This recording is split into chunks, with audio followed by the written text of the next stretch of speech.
मुख्य अतिथिहरूलाई म परिचय गरेर म यहाँबाट बिदा हुन पनि चाहन्छु। सो मैले नाम भन्दै गर्दा उहाँ सिटमा आएर पनि बसिदिनु होला। सो सर्वप्रथम त हाम्रो माननीय श्री गगन कुमार थापाज्यूलाई म स्वागत गर्न चाहन्छु।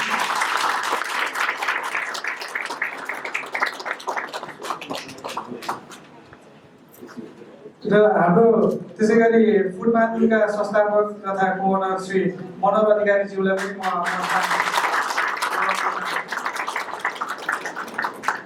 त्यसै गरी म फ्याक्स नेपालका संस्थापक श्री मनिष शाहज्यूलाई पनि पोडियममा आमन्त्रित गर्न चाहन्छु। र last but not the least र यो कार्यक्रमको एकदम सबै क्याटलिस्ट र यसको चाम राख्ने व्यक्तित्व मोडरेटरको रूपमा आउनुभएको विभूषण विष्टज्यूलाई पनि थ्याङ्क यू। म यति भन्दै बिदा हुन्छु र म बाँकी माइक चाहिँ हाम्रो विभूषण विष्टजीको हातमा छोडेर म यहाँबाट 2 मन्तमा यही टुङ्गाउँछु। धन्यवाद। थ्याङ्क यू आशुजी। इट्स रियली नाइस हैन। आज सबै यत्रो ठुलो क्राउड यो हलमा म एक कलेजमा पढ्दै थिएँ तर there's like very few opportunities जुन बेला चाहिँ यो हल यस्तो सुपर प्याक हुन्छ कि so it's really good to be here. मेरो नाम विभूषण विष्ट, अघि आशुजीले भन्नुभएको थियो। म पनि एकजना उद्योगी नै हो। मैले यङ इनोभेसन्स भन्ने कम्पनी चलाउँछु। 12-13 वर्ष जति भयो नेपालको छोटाले एउटा गिग इस्टाब्लिस गरेको छु। र त्यो कन्टेक्स्टमा अघि त्यही कन्टेक्स्टमा अलिकति मैले ब्याकअप यो अफ दिस प्यानल दिएँ। अघि आशुजीले चाहिँ नेपाली कङ्ग्रेसको समर्थन राख्ने युवाहरूले यो जुन यो उद्यमशील कङ्ग्रेस भनेर सुरु गर्नुभएको छ त्यसलाई चाहिँ एकदमै हामीले सपोर्ट गर्दै हामीले चाहिँ के कुराले एक्साइटेड बनाएको छ भने फाइनल्ली कुनै पोलिटिकल एजेन्डामा चाहिँ मेबी अन्टरप्रेन्योरसिप छिर्न लाग्यो कि भन्ने हिसाबले चाहिँ हामी एक्साइटेड भएको छौँ। र त्यो बारेमा चाहिँ हामीले कुनै कङ्ग्रेस अथवा केही चिज भन्दा पनि यो प्यानलले चाहिँ नितान्त रूपमा चाहिँ हामी अन्टरप्रेन्योरसिप उद्यमशीलताको चाहिँ विभिन्न पक्षलाई चाहिँ केलाएर आज उद्धित गर्न चाहन्छ भने so this is not going to be a hardcore political ideology led discussion, rather it is going to be अन्टरप्रेन्योरसिपको बेसिक्स टेक्निकलिटिजहरू र हामीसँग भएको अमेजिङ प्यानलले चाहिँ त्यो कन्टेक्स्टमा गर्नुहुनेछ। र मैले गगन दाइसँग पनि यो प्यानल हुँदाखेरि एकचोटि मलाई के रिक्वेस्ट गरेको थिएँ दाइ we want to do it differently this time.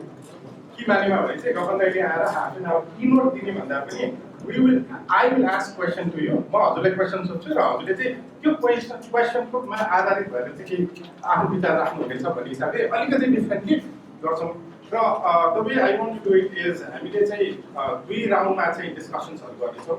मसँग सारा क्वेसन्सहरू छ तर त्यो गर्दै गर्दा चाहिँ 2 राउन्डमा चाहिँ we will also be opening the floor for Q&A from the audience हैन। यत्रो ठुलो क्राउड हुँदाखेरि हामी सबैको क्वेसन दिनु नसक्नुलाई तर रिप्रेजेन्टेटिभ केही क्वेसन्सहरू चाहिँ डेफिनेटली लिनेछौँ। मनोहरजीले चाहिँ फुड मान्डु भन्ने कम्पनी चलाउनुहुन्छ। So can you talk a little bit about है तपाईँले यो फुड मान्डु भन्ने जस्तो आइडिया त्यो उद्यमशीलतामा सबै कसरी लाग्नु भयो र वेयर आर यु टुडे? आज कहाँ हुनुहुन्छ तपाईँ food Mandu as a company र अलिकति तपाईँ इन्ट्रोडक्सन। नमस्ते सबैलाई, म मनोहर अधिकारी। एउटा म सानो करेक्सन चाहिँ गरिदिन्छु। अघि अस्मिनजीले म फाउन्डर र सिइओ भन्नुभयो। सिइओ चाहिँ म भुतपूर्व सिइओ है। मैले चाहिँ मेरो म्यानेजमेन्टबाट अलिकति स्टेप असाइड भएर म एज अ फाउन्डर एउटा फाउन्डर त भइहालेँ। त्यसपछि मैले चाहिँ म्यानेजमेन्टमा मैले एउटा सिटिओको रोलमा चाहिँ लिइरहेको छु अहिले चाहिँ। अब कस्तो हो भने म चाहिँ पहिला म चाहिँ मेरो बाई प्रोफेसन म चाहिँ सफ्टवेयर प्रोग्रामर हो है। सफ्टवेयर प्रोग्रामर भएको हुनाले मैले चाहिँ 2004 तिर एउटा कम्पनीमा काम गर्थेँ एज अ सफ्टवेयर डेभलपर। अनि त्यहाँ एज अ सफ्टवेयर डेभलपर काम गर्दाखेरि चाहिँ एभ्रिडेको हाम्रो लन्च आवरमा एउटा के चाहिँ इनिसिएटिभ थियो भने कहाँ गएर लन्च गर्ने होइन। मर्निङमा चाहिँ हामी 8 बजी अफिस पुग्नु पर्थ्यो अनि बेलुका 6 बजीसम्म हुन्थ्यो। दिउँसो लन्च आवरमा चाहिँ हामीले चाहिँ के प्रब्लम लन्च कता गर्ने के गर्ने सधैँ अप्सनहरू नहुने त्यो इस्युज चाहिँ एभ्रिडेको त्यो प्रब्लम चाहिँ ब्याक अफ द माइन्ड बसिरहेको थियो। अनि 2010 तिर आएर चाहिँ म आफ्नै एउटा आउटसोर्सिङ कम्पनी पनि रन गरेर बसिरहेको थिएँ होइन। अनि त्यो बेलामा मलाई के फिल भयो भने अब आउटसोर्सिङ कम्पनी रन गर्दाखेरि चाहिँ टोटल फ्रिडम भन्ने चाहिँ भएन कि आफूले के चाह्यो त्यो गर्न पाउने होइन। त्यो कारणले गर्दाखेरि चाहिँ मलाई चाहिँ के आफ्नै स्टार्ट गरौँ, आफ्नै प्रडक्ट केही डेभलप गरौँ भन्ने कुरा चाहिँ मलाई त्यो गर्न मन लाग्यो। त्यो गर्दा गर्दा अब डिफ्रेन्ट आइडियाहरूमा मैले काम गर्न थालेँ, रिसर्चहरू गर्न थालेँ। तर अब कुनै पनि कुराहरू त्यति फिजिबल छैन कि नेपालको कन्टेक्स्टमा जस्तो लाग्यो। अनि लास्टमा आएर चाहिँ मलाई अनि यो 4-5 वर्ष अगाडि आफूले काम गर्दाखेरि जुन एभ्रिडेको प्रब्लम फेस गरेको लन्च आवरमा कहाँ गएर खाने के गर्ने भन्ने चिज, त्यसको सोल्युसनको रूपमा चाहिँ एउटा फुडपान्डु भनेर चाहिँ हामीले अब यो अर्डर गर्न मिल्ने मल्टिपल रेस्टुरेन्टबाट र डेलिभरी सर्भिस दिन मिल्ने हिसाबले गर्ने आइडिया चाहिँ मैले त्यहाँबाट आएको है। Thank you, Manoj. I'll come back to you again. There are other questions also for the regular. I want to move to Manish. Manish, my first question is, Manish does not only run a data company, you are an entrepreneur by yourself as well. Manish को पनि entrepreneur background, journey, would like to hear. And this particular follow-up, as a person who has been closely observing the data ecosystem, तथ्याङ्कले चाहिँ उद्यमशीलतामा के त्यस्तो नेपालको current उद्यमशीलताको कुरामा चाहिँ के छ? Thank you, Vibhushan, and thank you, organizer, for having me here. म जनकपुरबाट लगभग 18 वर्ष अगाडि काठमाडौँ आएको मान्छे पढ्नको लागि आएको। यहाँ BBA गर्न आएको। त्यो बेला चाहिँ BBA काठमाडौँ र पोखरामा मात्र थियो। त्यसपछि मलाई BBA गर्ने रहर थियो अनि काठमाडौँ आएँ।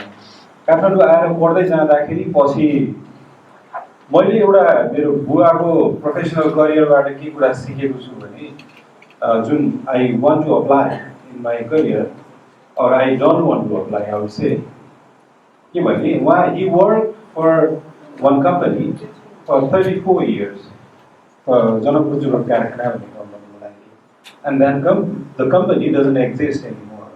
त्यो कम्पनी अहिले अस्तित्वमै छैन।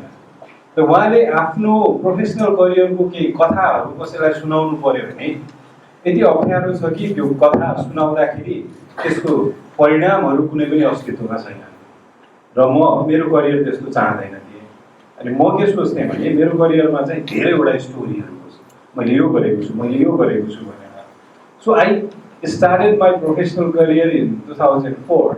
त त्यो बेलादेखि नै हरेक लगभग 3-4 वर्ष 5 वर्षको समयमा चाहिँ मैले चेन्ज गर्दै गएँ करियरहरू र अहिलेसम्म लकिली सबै करियर स्टोरीहरू चाहिँ सक्सेसफुल नै भएको छ अलमोस्ट। र त्यही क्रममा 2012 तिर आउँदाखेरि it was third story create गर्ने त्यो एक किसिमको इच्छा भयो र त्यो केही भविष्यको योजनाहरूसँग पनि गाभिएको इच्छाहरू थियो। त्यो क्रममा मसँग के नयाँ इन्टरप्राइज सुरु गर्ने इच्छा भयो। त्यो बेलामा नेपालमा तथ्याङ्कको संस्कार छैन र तथ्याङ्कको संस्कार नभएकोले गर्दा हाम्रो इन्टरप्रेनरसिप, हाम्रो सामाजिक जीवन, राज्य व्यवस्था, राजनीति सबै चिज कमजोर, कतै न कतै तथ्याङ्कको अभ्यास नभएकोले गर्दा पनि छ भन्ने बुझाइले हामीले चाहिँ ल तथ्याङ्कको व्यापार सुरु गरौँ भनेर सुरु गर्यौँ। इट्स नितान्त प्राइभेट कम्पनी, हामी नाफा कमाउँछौँ होइन। यहाँ नाफाखोर भनेर गाली गर्ने देशमा नाफा कमाउँछौँ भनेर दाबी गर्न गाह्रो छ र हामी नाफा कमाउँछौँ किनकि नाफा नकमाइकन सस्टेन हुन सकिँदैन। र त्यो गर्दै जाँदाखेरि हामीले सुरु गऱ्यौँ। पहिलो बुझाइ चाहिँ के हो भने कुनै पनि डिसिजन मेकिङको लागि तपाईँलाई दुईवटा कुरा चाहिन्छ, एउटा अख्तियारी र अर्को सूचना।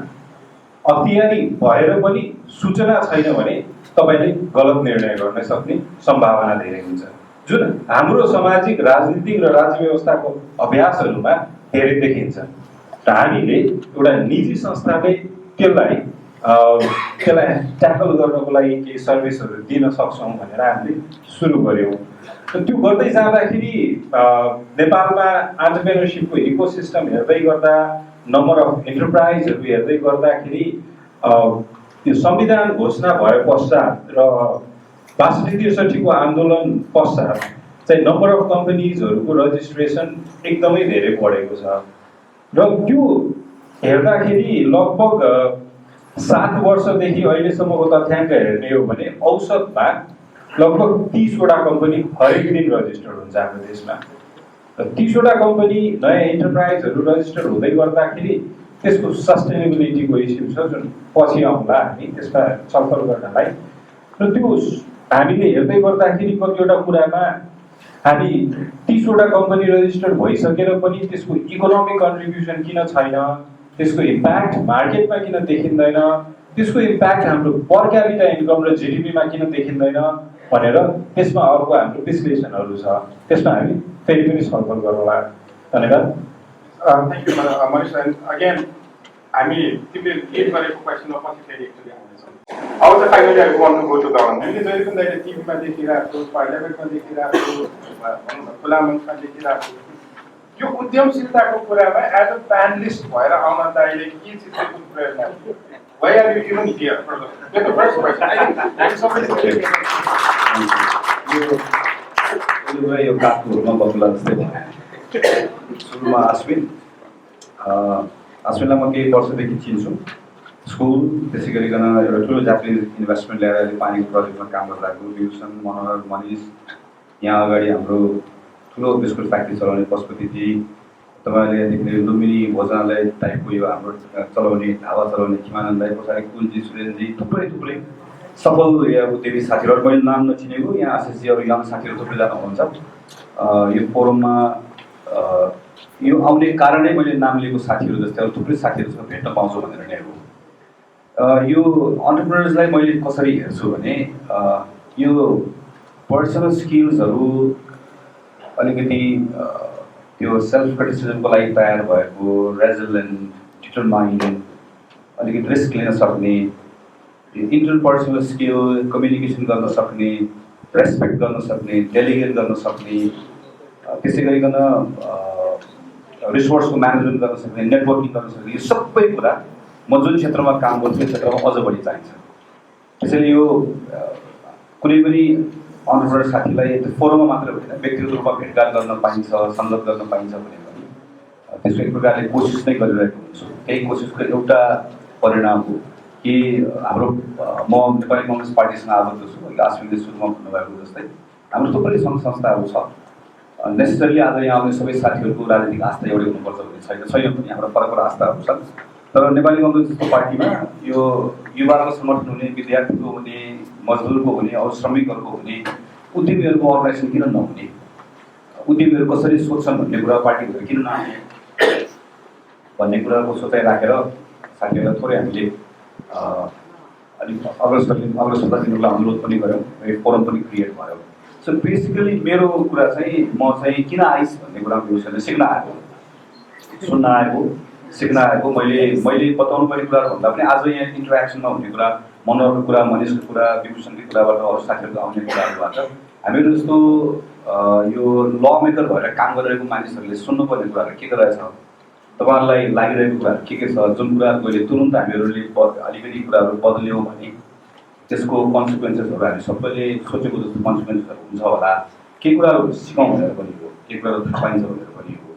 अर्को कुरा चाहिँ यो अघि विभूषणले सुरुमा सोधेको कुरा चाहिँ यो स्पिरिट जुन छ, हामीहरू चाहिँ पार्टीभन्दा बाहिर निस्केर यस्तो खालको सङ्गत गर्न पाउँदै गर्दा एनर्जी लिएर तपाईँहरूले हामीलाई भेट्दै गर्दा कहिलेकाहीँ भएको एनर्जी पनि जान्छ। हाम्रो चाहिँ तपाईँलाई भेट्दै गर्दा एनर्जी थप आउँछ। So in a way to get energize, त्यही होला सायद। थ्याङ्क यू भेरी मच दाइ। मेरो यस्तै अर्को फरक क्वेसन हजुरले हजुरले अघि काको नबकुला जस्तो भन्नुभयो नि, कता कतै हामीलाई फिल हुने चाहिँ भनौँ न पोलिटिकल साइडमा भनौँ न, as a lawmaker, as a parliamentarian, as a politician होइन, मेन स्ट्रिम पोलिटिक्समा लागेको भने हजुरको यो सोचाइ चाहिँ कतै त्यहाँ चाहिँ काको नबकुला बन्छ कि भन्दैन कि। मेरो क्वेसन चाहिँ के भने अरू पोलिटिसियन्सहरूले हजुरले चाहिँ एउटा स्पिरिट राखेर आउनु भएको विच वी रियली होइन, सबैले त्यही गरी यो तर अरू पार्लियामेन्टेरियनले चाहिँ एउटा उद्यमीलाई एउटा उद्यमशीलताको एजेन्डा पार्लियामेन्टेरियन मात्रै नभनौँ कि इन जनरल पोलिटिकल एक्टर्सहरू मेन स्ट्रिम पोलिटिक्समा बात गर्नु, उहाँले चाहिँ अन्टरप्रेन्योरलाई एउटा उद्यमीलाई चाहिँ कसरी हेर्नुहुन्छ?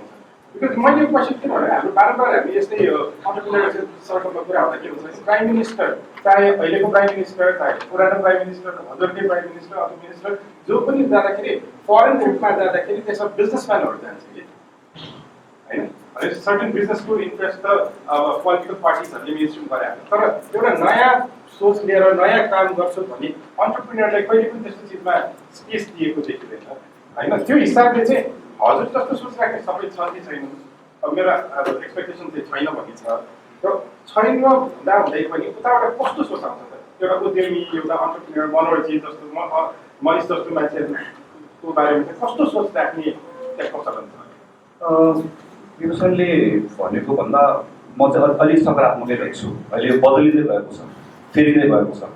हामीले पछिल्लो केही घटनाहरूमा पनि स्वयं प्रधानमन्त्रीदेखि पनि केही कुराहरू एक्सनहरू हामीले हेऱ्यौँ भनेदेखि पनि यसको केही न केही कुराको बदलाव आएको छ। एउटा कुरा चाहिँ हो, जस्तो म धेरै उमेरको कुरा गर्दा पुस्ताको कुरा गर्दाखेरि धेरै साथीहरूले उमेरको कुरा गरेको भन्नुहुन्छ।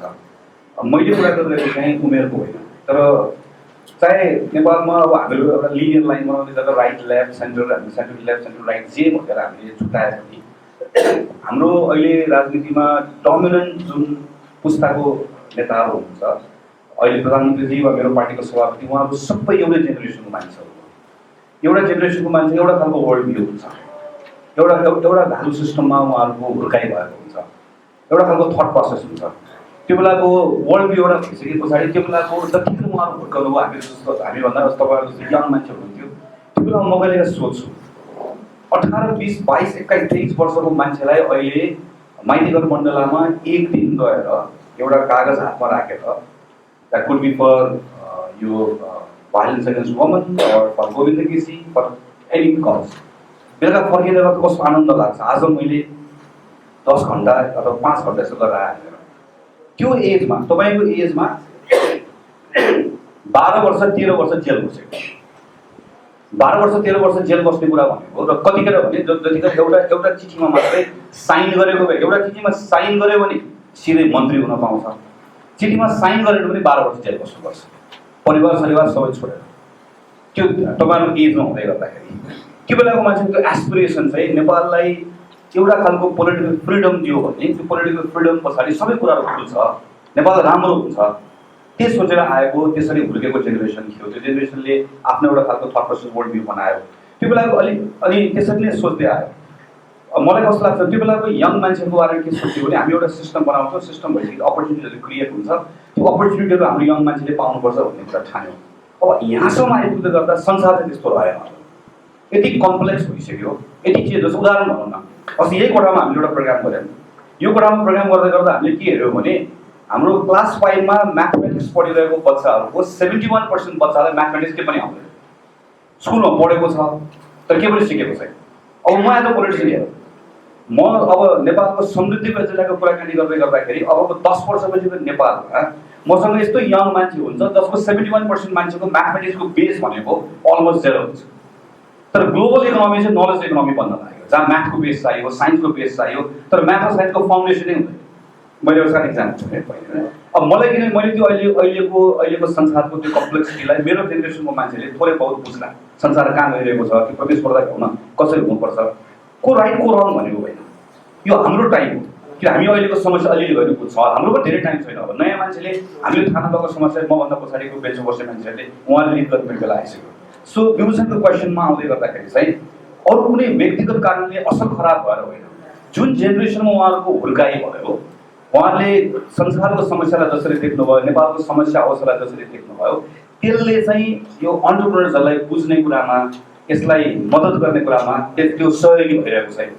किन त्यो जेनेरेसनको एउटा ठाउँमा त्यो लिमिट थियो, सहयोगी भइरहेको छैन, जसले गर्दाखेरि हामीलाई गाह्रो छ, हामीले त्यहाँभित्र कुराहरू बुझाउन गाह्रो छ।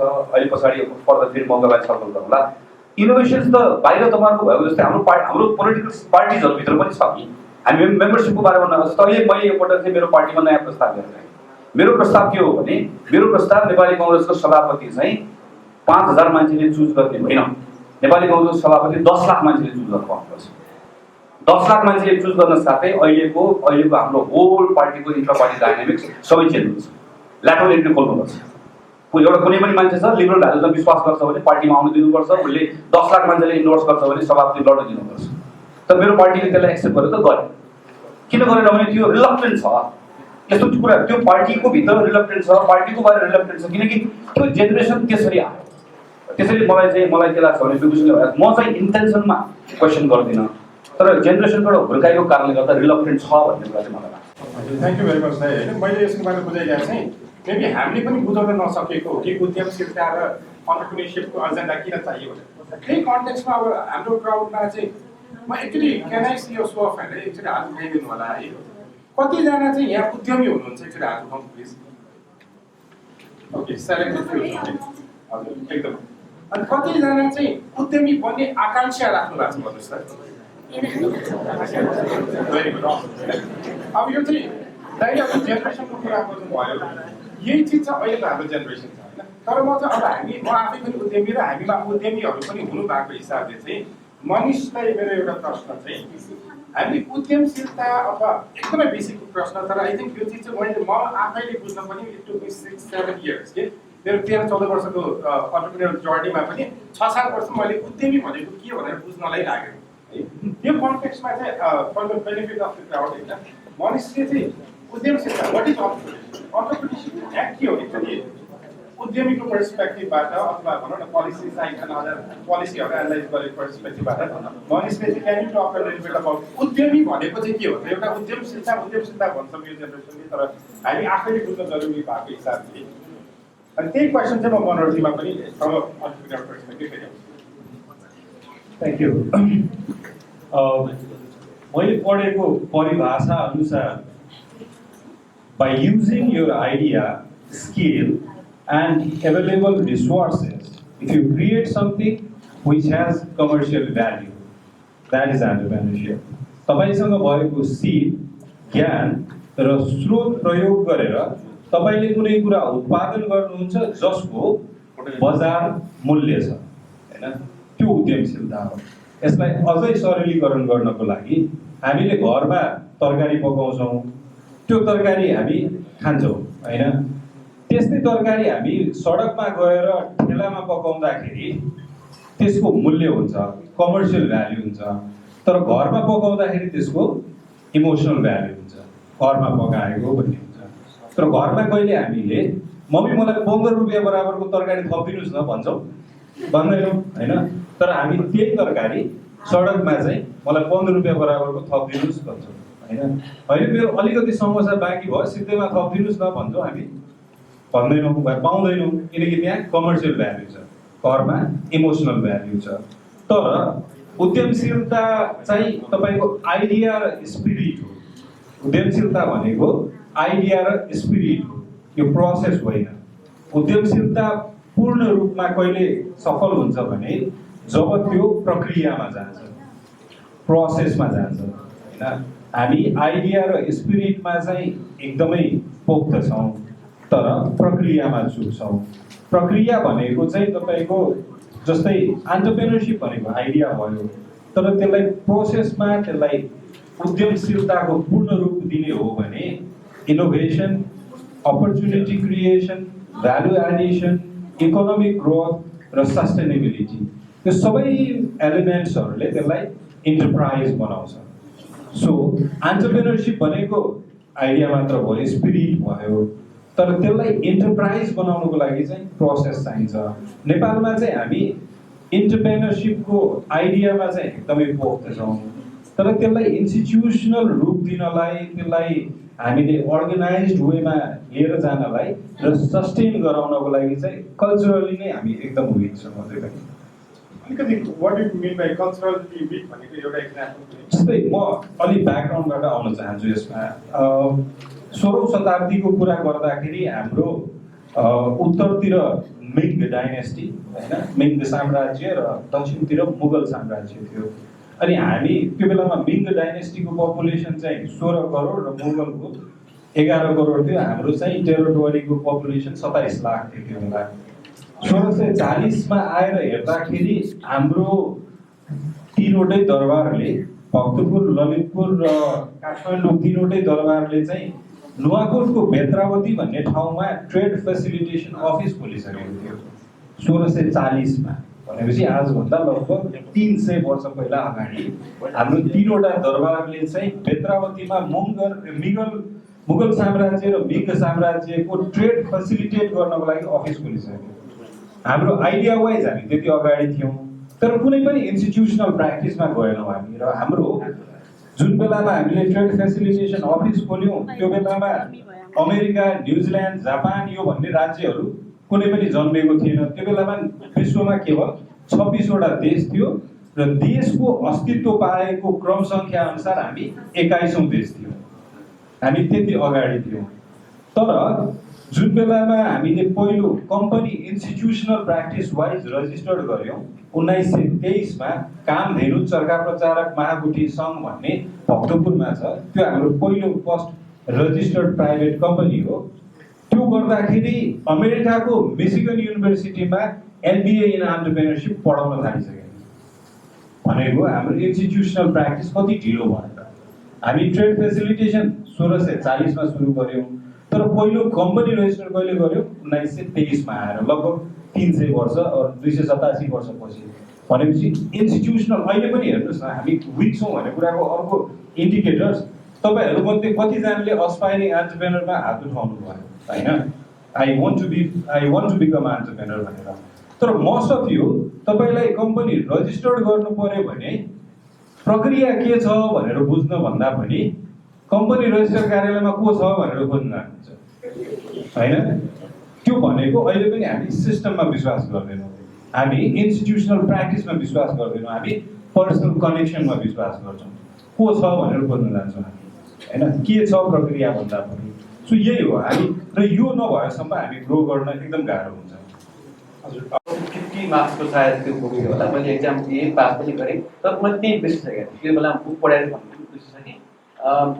एक्जाम दिएर पास गरेको भनेर पनि मैले अहिलेसम्म म सम्झिँदै कुरा। भनेपछि हाम्रो कस्तो हो भने अब एन्टरप्रेन्योरसिपको कुरा सबभन्दा पहिला चाहिँ एन्टरप्रेन्योर हुनुभन्दा पहिला वर्क कल्चरमा हामी काम गर्नुपर्छ होइन, के कमाउनुपर्छ के गर्नुपर्छ भन्ने कुरामा चाहिँ अलिकति हामी त्यसलाई चाहिँ पहिला इम्प्रुभ गर्नुपर्छ जस्तो लाग्छ। र त्यो कुरा सँगसँगै अनि एन्टरप्रेन्योरसिप चाहिँ बिस्तारै इभल्भ भएर आउँछ मलाई चाहिँ लाग्छ होइन। अब मेरै कुरा गर्ने हो भने म एन्टरप्रेन्योर हुन्छु भनेर म भएको होइन होइन, कहिले पनि मेरो गोल एउटा एन्टरप्रेन्योर हुन्छु यस्तो हुन्छु त्यस्तो हुन्छु भन्ने केही पनि थिएन। म सुरुदेखि एसएलसी पास गरिसकेपछि काममा चाहिँ मैले इन्गेज थिएँ, सानोतिनो काममा इन्गेज थिएँ। त्यो हुँदै हुँदै भइसकेपछि अलिक बिस्तारै इभल्भ हुँदै बिस्तारै कामहरू गर्दै जाँदाखेरि रियलाइजेसन भयो मेरो प्यासन केमा छ, मेरो इन्ट्रेस्ट केमा छ। त्यो हुँदै हुँदै गर्दा त्यसमा काम गर्दा एकदमै प्यासनेटली गरिसकेपछि मलाई आज आएर चाहिँ एन्टरप्रेन्योर भएँ जस्तो लाग्यो। अब सायद केही मैले कन्ट्रिब्युट पनि गरेको छु होला, कि इम्प्लोइमेन्ट जेनेरेसनको पनि भइरहेको होला, तर त्यो एम चाहिँ थिएन मेरो। एकदमै अनेस्टली भन्दाखेरि मेरो एम थिएन, तर गर्दा गरे भएको। र एन्टरप्रेन्योरसिप भन्ने चाहिँ मेरो आफ्नो हिसाबमा अब डिफाइनै गर्नु पऱ्यो भने चाहिँ के होला जस्तो लाग्छ भने यस्तो काम स्टार्ट गर्नु पऱ्यो, यस्तो इनोभेटिभ काम स्टार्ट गर्नु पऱ्यो जसले सोसाइटीमा चाहिँ के चाहिँ भ्यालु क्रिएट गरोस् होइन, त्यसले के प्रब्लम सल्भ गरोस्। र अब अघि मनिषले भन्नुभएको जस्तो र त्यसलाई चाहिँ कमर्सियलाइज त्यसको केही कमर्सियल भ्यालु पनि त्यो चाहिँ एन्टरप्रेन्योरसिप होला जस्तो लाग्छ। थ्याङ्क यू भेरी मच होइन।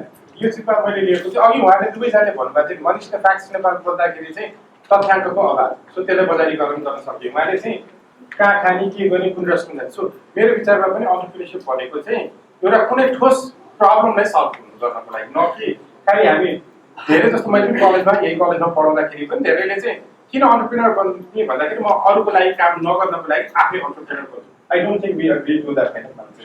अब मेरो यो गगन दाइले चाहिँ प्रश्न छ, अलिकति यो बारेमा दाइले एक्सपेक्ट पनि गर्नुभएको थियो होला डेफिनेटली। हजुर आफै पनि you have been an entrepreneur, you are an entrepreneur. त्यो हिसाबले चाहिँ दाइले आफ्नो एज अ पोलिटिसियन र त्यो एन्टरप्रेन्योर जर्नीलाई अलिकति क्विकली के एक्सप्लेन गर्नु म चाहिँ यो हाम्रो गाउँमा एसएलसी दिइसके पछाडि मेरो परिवारको पुस्तक पसल भएको हुनाले पसलमा केही 5-6 महिना काम गर्दाखेरिको पसल व्यवसाय व्यापार भन्ने कुरा सिक्ने मौका पनि भयो। र त्यस पछाडि त्यो हाम्रो पारिवारिक कामहरू बन्द भइसके पछाडि मैले आइएससी पढ्ने बेलादेखि ट्युसन पढाउन सुरु गरेको।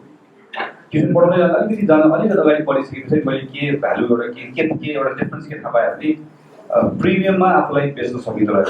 जस्तो बुढानीगञ्ज स्कुलको बच्चाहरू चाहिँ 1 महिना बिदामा आउँछ अहिले पनि, दसैँदेखि तपाईँले यहाँ भाइटिकाको पनि 3 दिनसम्म पछाडिसम्म बिदा हुन्छ बुढानीगञ्जको बच्चाहरूको चाहिँ। अनि त्यो बेलामा म्याथ्स टिचर एकदम खोजी हुँदो रहेछ, दसैँको बेलामा म्याथ्स टिचर सबै घर जाने। सो मैले दसैँमा चाहिँ म्याथ पढाएँ भने मैले चाहिँ डबल ट्रिपल पैसामा पढाउन सक्छु भनेर अनि म चाहिँ दसैँमा म्याथ्स पढाउन थालेँ। म्याथ्स साइन्सको ट्युसन चाहिँ त्यसो गर्दाखेरि प्रिमियममा मैले बेच्न सक्ने भएँ। 1 महिनाको लागि जब 2 दिन पढाउने थिएँ, विजया दशमीको दिनमा र भाइटिकाको दिनमा, नभए गोरु पूजामा पनि म पढाउँथेँ। पढाउँदै जाँदै गर्दा अलिक पछाडि चाहिँ अनि अब यो एउटा ट्युसन किन पढाउने बरु म त सेन्टरै खोल्छु, थोरै धेरै मान्छेलाई अलिक अलिक कम कस्टमा गऱ्यो भने यहाँ हुन्छ भनेर मैले करिब 2 वर्ष जति त्यो चलाएँ।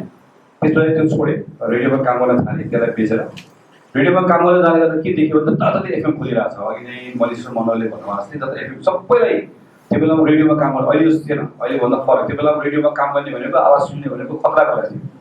यसो हेरेँ जब म एउटा मात्रै काठमाडौँमा थियो भने एकदमै महँगो थियो, अफोर्डै गर्न नसक्ने।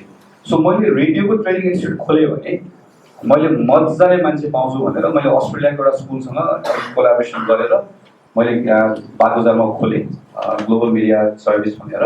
अहिले रेडियोमा समाचार भन्ने, टेलिभिजनमा समाचार भन्ने राम्रै सङ्ख्यामा 10-20% चाहिँ मैले मेरो आफ्नो कम्पनीबाट मैले पनि पढाएको, तर मेरो आफ्नो कम्पनीबाट पढाएको साथीहरूले थुप्रैजना छ। त्यो बेलामा तर के भयो भने म रेडियो पनि काम गर्थेँ। आन्दोलन भयो, आन्दोलनको बेलामा पछि अप्ठ्यारो भयो, आफै समाचार भन्न जानुपर्ने, आफै घाइते भएको समाचार पढ्नुपर्ने। मैले त्यसलाई छोडेँ, त्यसलाई बेचेर छोडेँ। अनि आन्दोलन सकिसके बेला फेरि अर्को नयाँ कुरा ट्रेन्ड देखेँ मैले। बिस्तारो तपाईँले अब धेरैले अलिक पुरानो चिन्नुहुन्न होला, डिजे राजु भन्ने हुनुहुन्थ्यो। डिजे राजुको गीत एकदम हिट भएको थियो। अनि मैले डिजे राजुलाई गएर भेटेर भनेँ कि मैले भर्खर कम्पनी स्टार्ट गरेको छु, बोम international management company, event management company. Raju तिमी र म मिलेर गऱ्यो भने हुन्छ भनेर। त्यसपछि राजु र म मिलेर डिजेको स्कुल चलायौँ हामीले। अनि काठमाडौँमा डिजे गर्नेहरूको पनि त्यसको पनि 30-40% चाहिँ मेरो स्कुलबाट पढेर आएको डिजेहरू हुनुहुन्छ। सो किनकि त्यसले पार्टीहरूमा के गर्न थाल्यो हामीले भने अब पहिला चाहिँ पार्टीमा म्युजिक सिस्टम लगाएर नाच्ने गाउने मात्र थियो। अब हामीले पार्टीमा डिजे सप्लाई गर्न थाल्यो। तपाईँको पार्टीमा 10,000 दिनुहोस् हाम्रो एक्स्ट्रा, सबै पार्टिजहरूले गर्न थाल्यो। र करिब त्यो पनि मैले 2 वर्षदेखि चलाइसके पछाडि त्यस पछाडि मैले त्यसलाई पनि म बेचेँ, नयाँ कामको खोजीमा गएँ। त्यसपछि मेरो यो प्रख्यात बाख्रा पालन त्यहाँबाट सुरु भयो। र त्यसपछि म एग्रिकल्चरमा गएँ। एग्रिकल्चरको सुरुमा हामी 4 जना साथीहरू मिलेर स्टार्ट गऱ्यौँ। हामी सानोबाट स्टार्ट गरेको थियौँ। त्यसपछि हामीले अब हामीले अलिक ठुलो स्केलमा जाने भनेर हामीले बाख्रा पालन र खास गरी बाख्रा पालन भन्दा पनि त्योसँग लिङ्क गरेर यो मासुको आउटलेट, किनकि मासुको आउटलेट हामीलाई के लाग्यो भने काठमाडौँमा त्यो हाइजेनिक मासुको कन्सेप्ट आएको छ, पसल छैन, त्यसको राम्रो डिमान्ड छ भनेर हामीले खोल्यौँ। तर त्यो चाहिँ अहिलेसम्मको सबै मैले गर्दै गरेको काममा गर्दै गएँ, भ्यालु एड गर्दै गएँ, त्यसलाई बेच्दै त्यसबाट निस्कँदै अर्कोमा गर्दै गएको।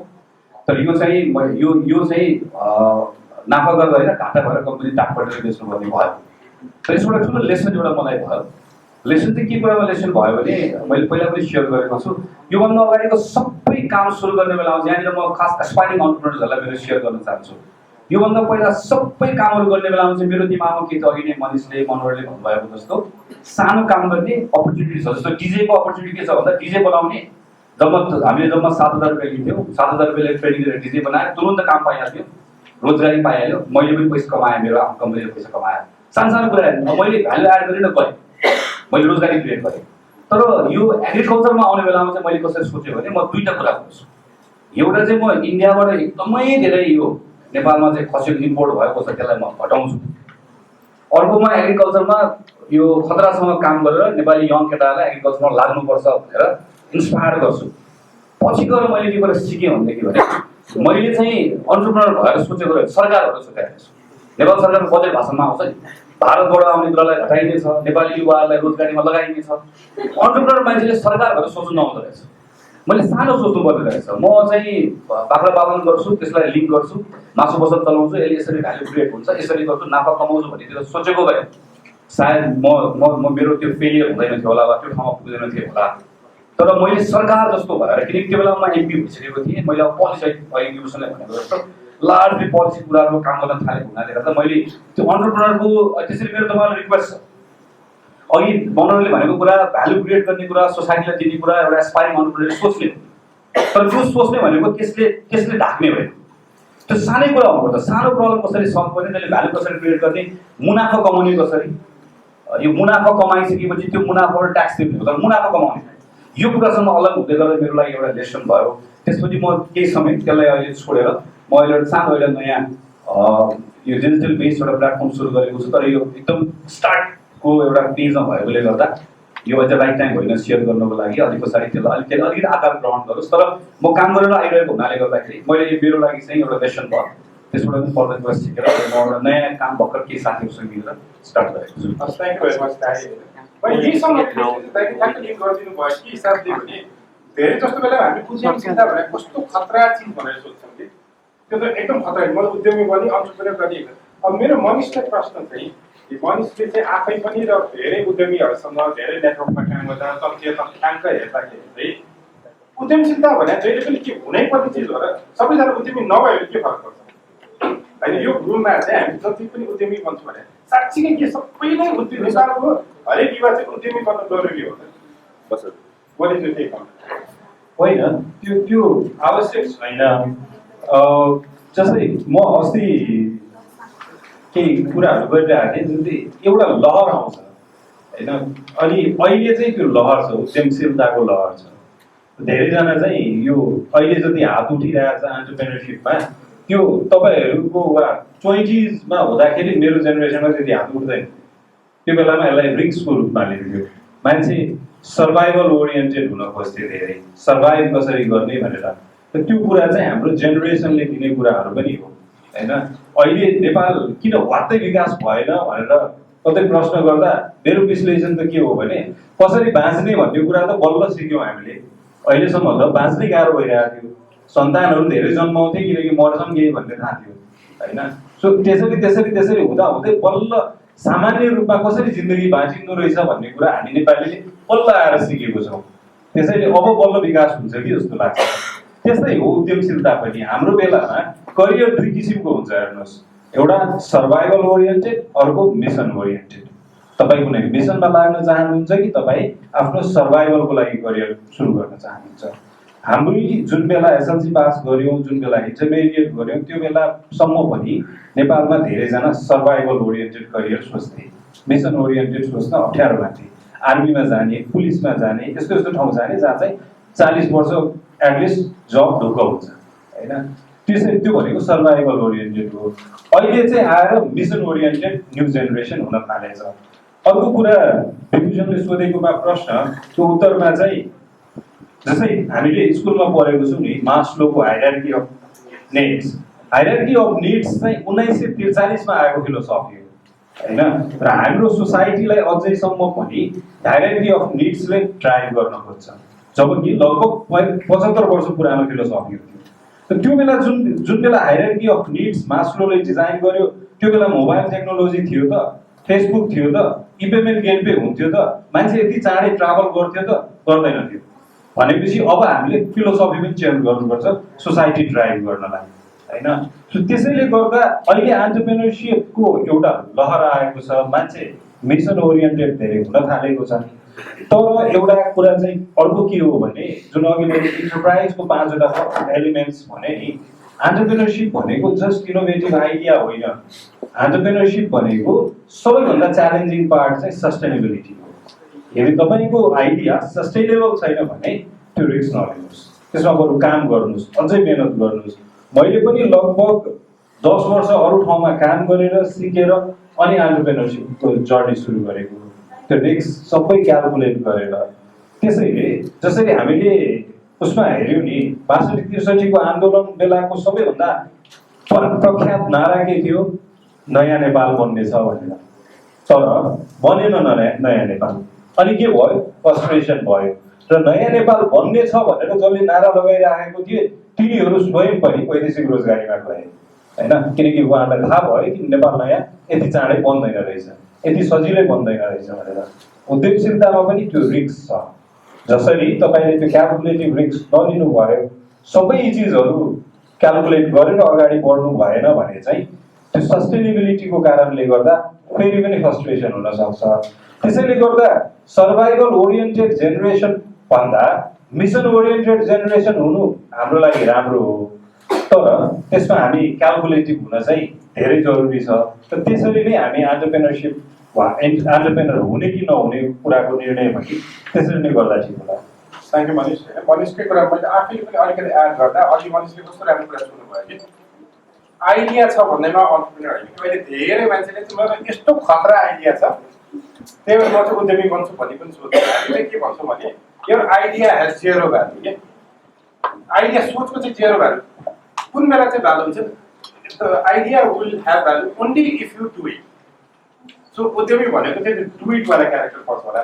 अनि गगनले सेयर गरे जस्तो अब मेरो मनोरञ्जन एउटा प्रश्न चाहिँ फेलियरहरू हुन्छ हैन।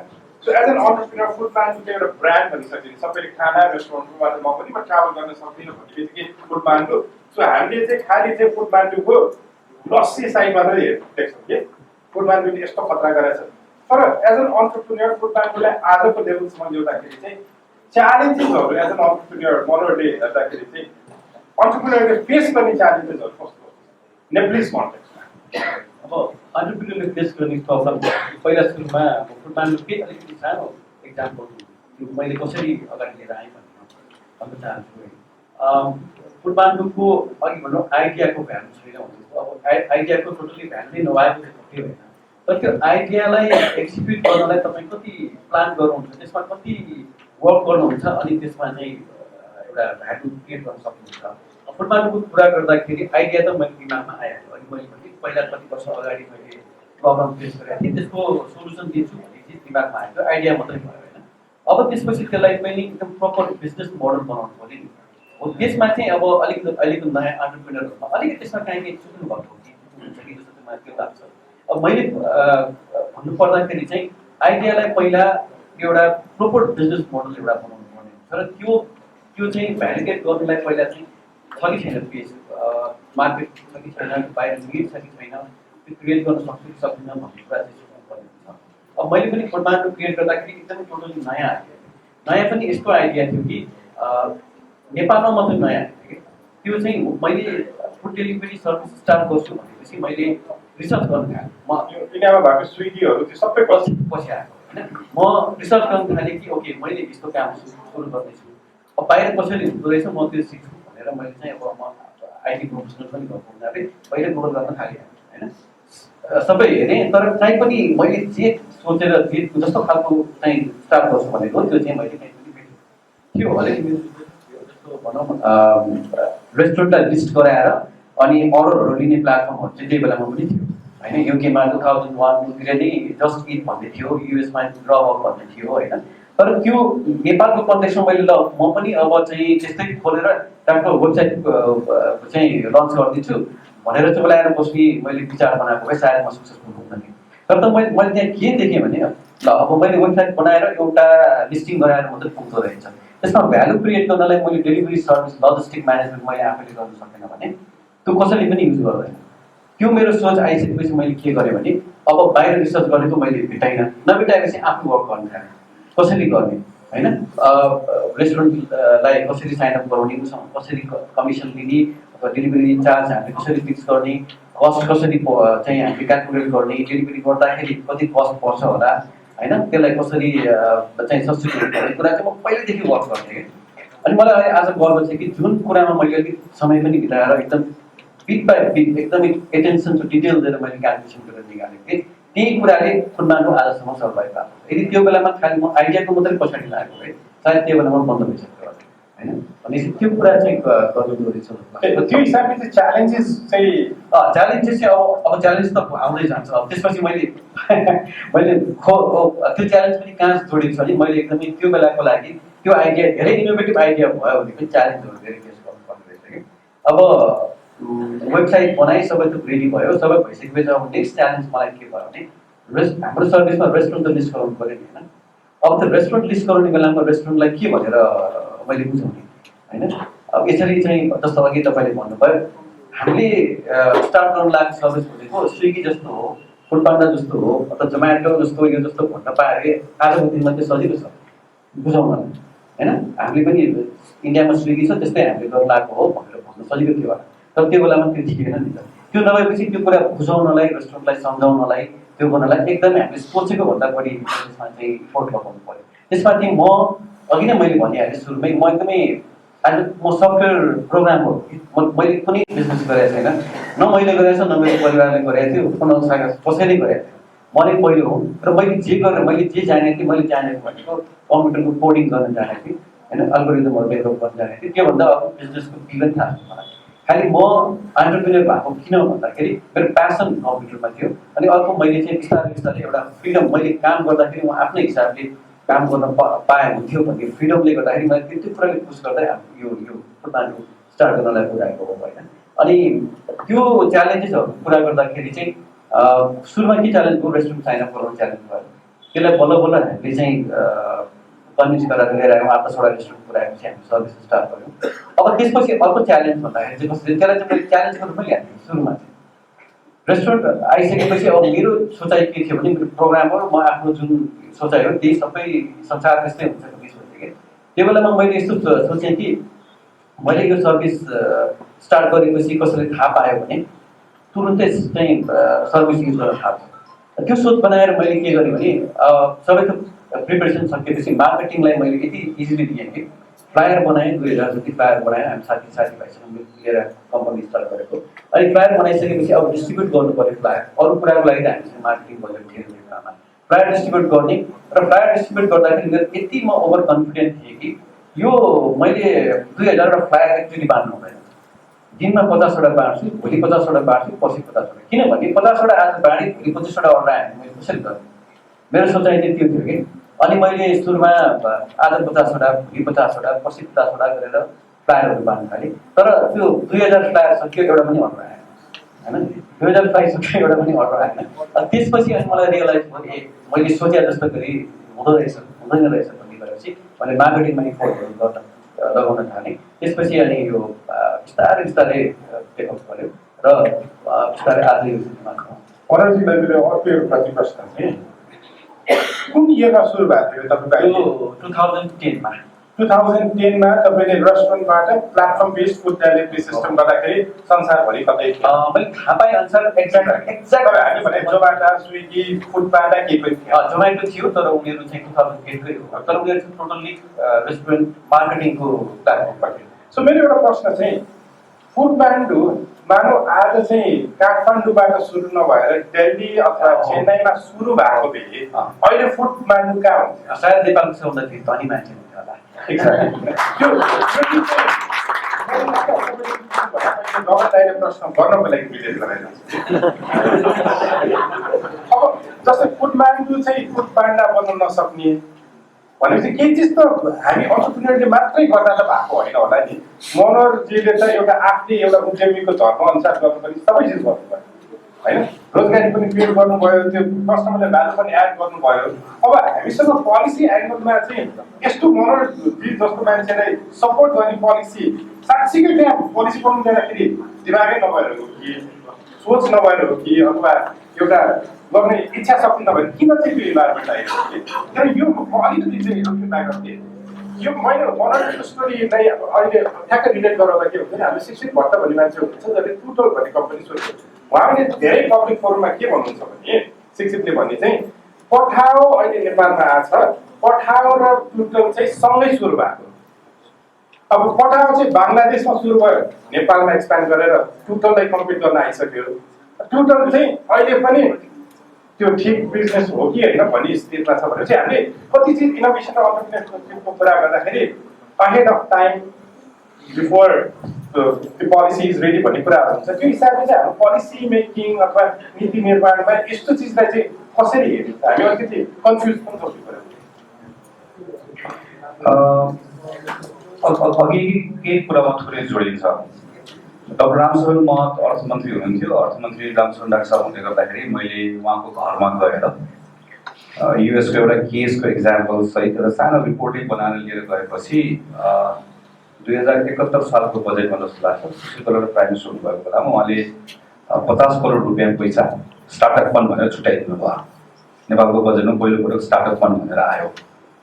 तर त्यो पैसा कुन मन्त्रालयले चलाउने भने झगडा हुँदा हुँदै त्यो 1 रुपियाँ पनि नचलेर फ्रिज भयो।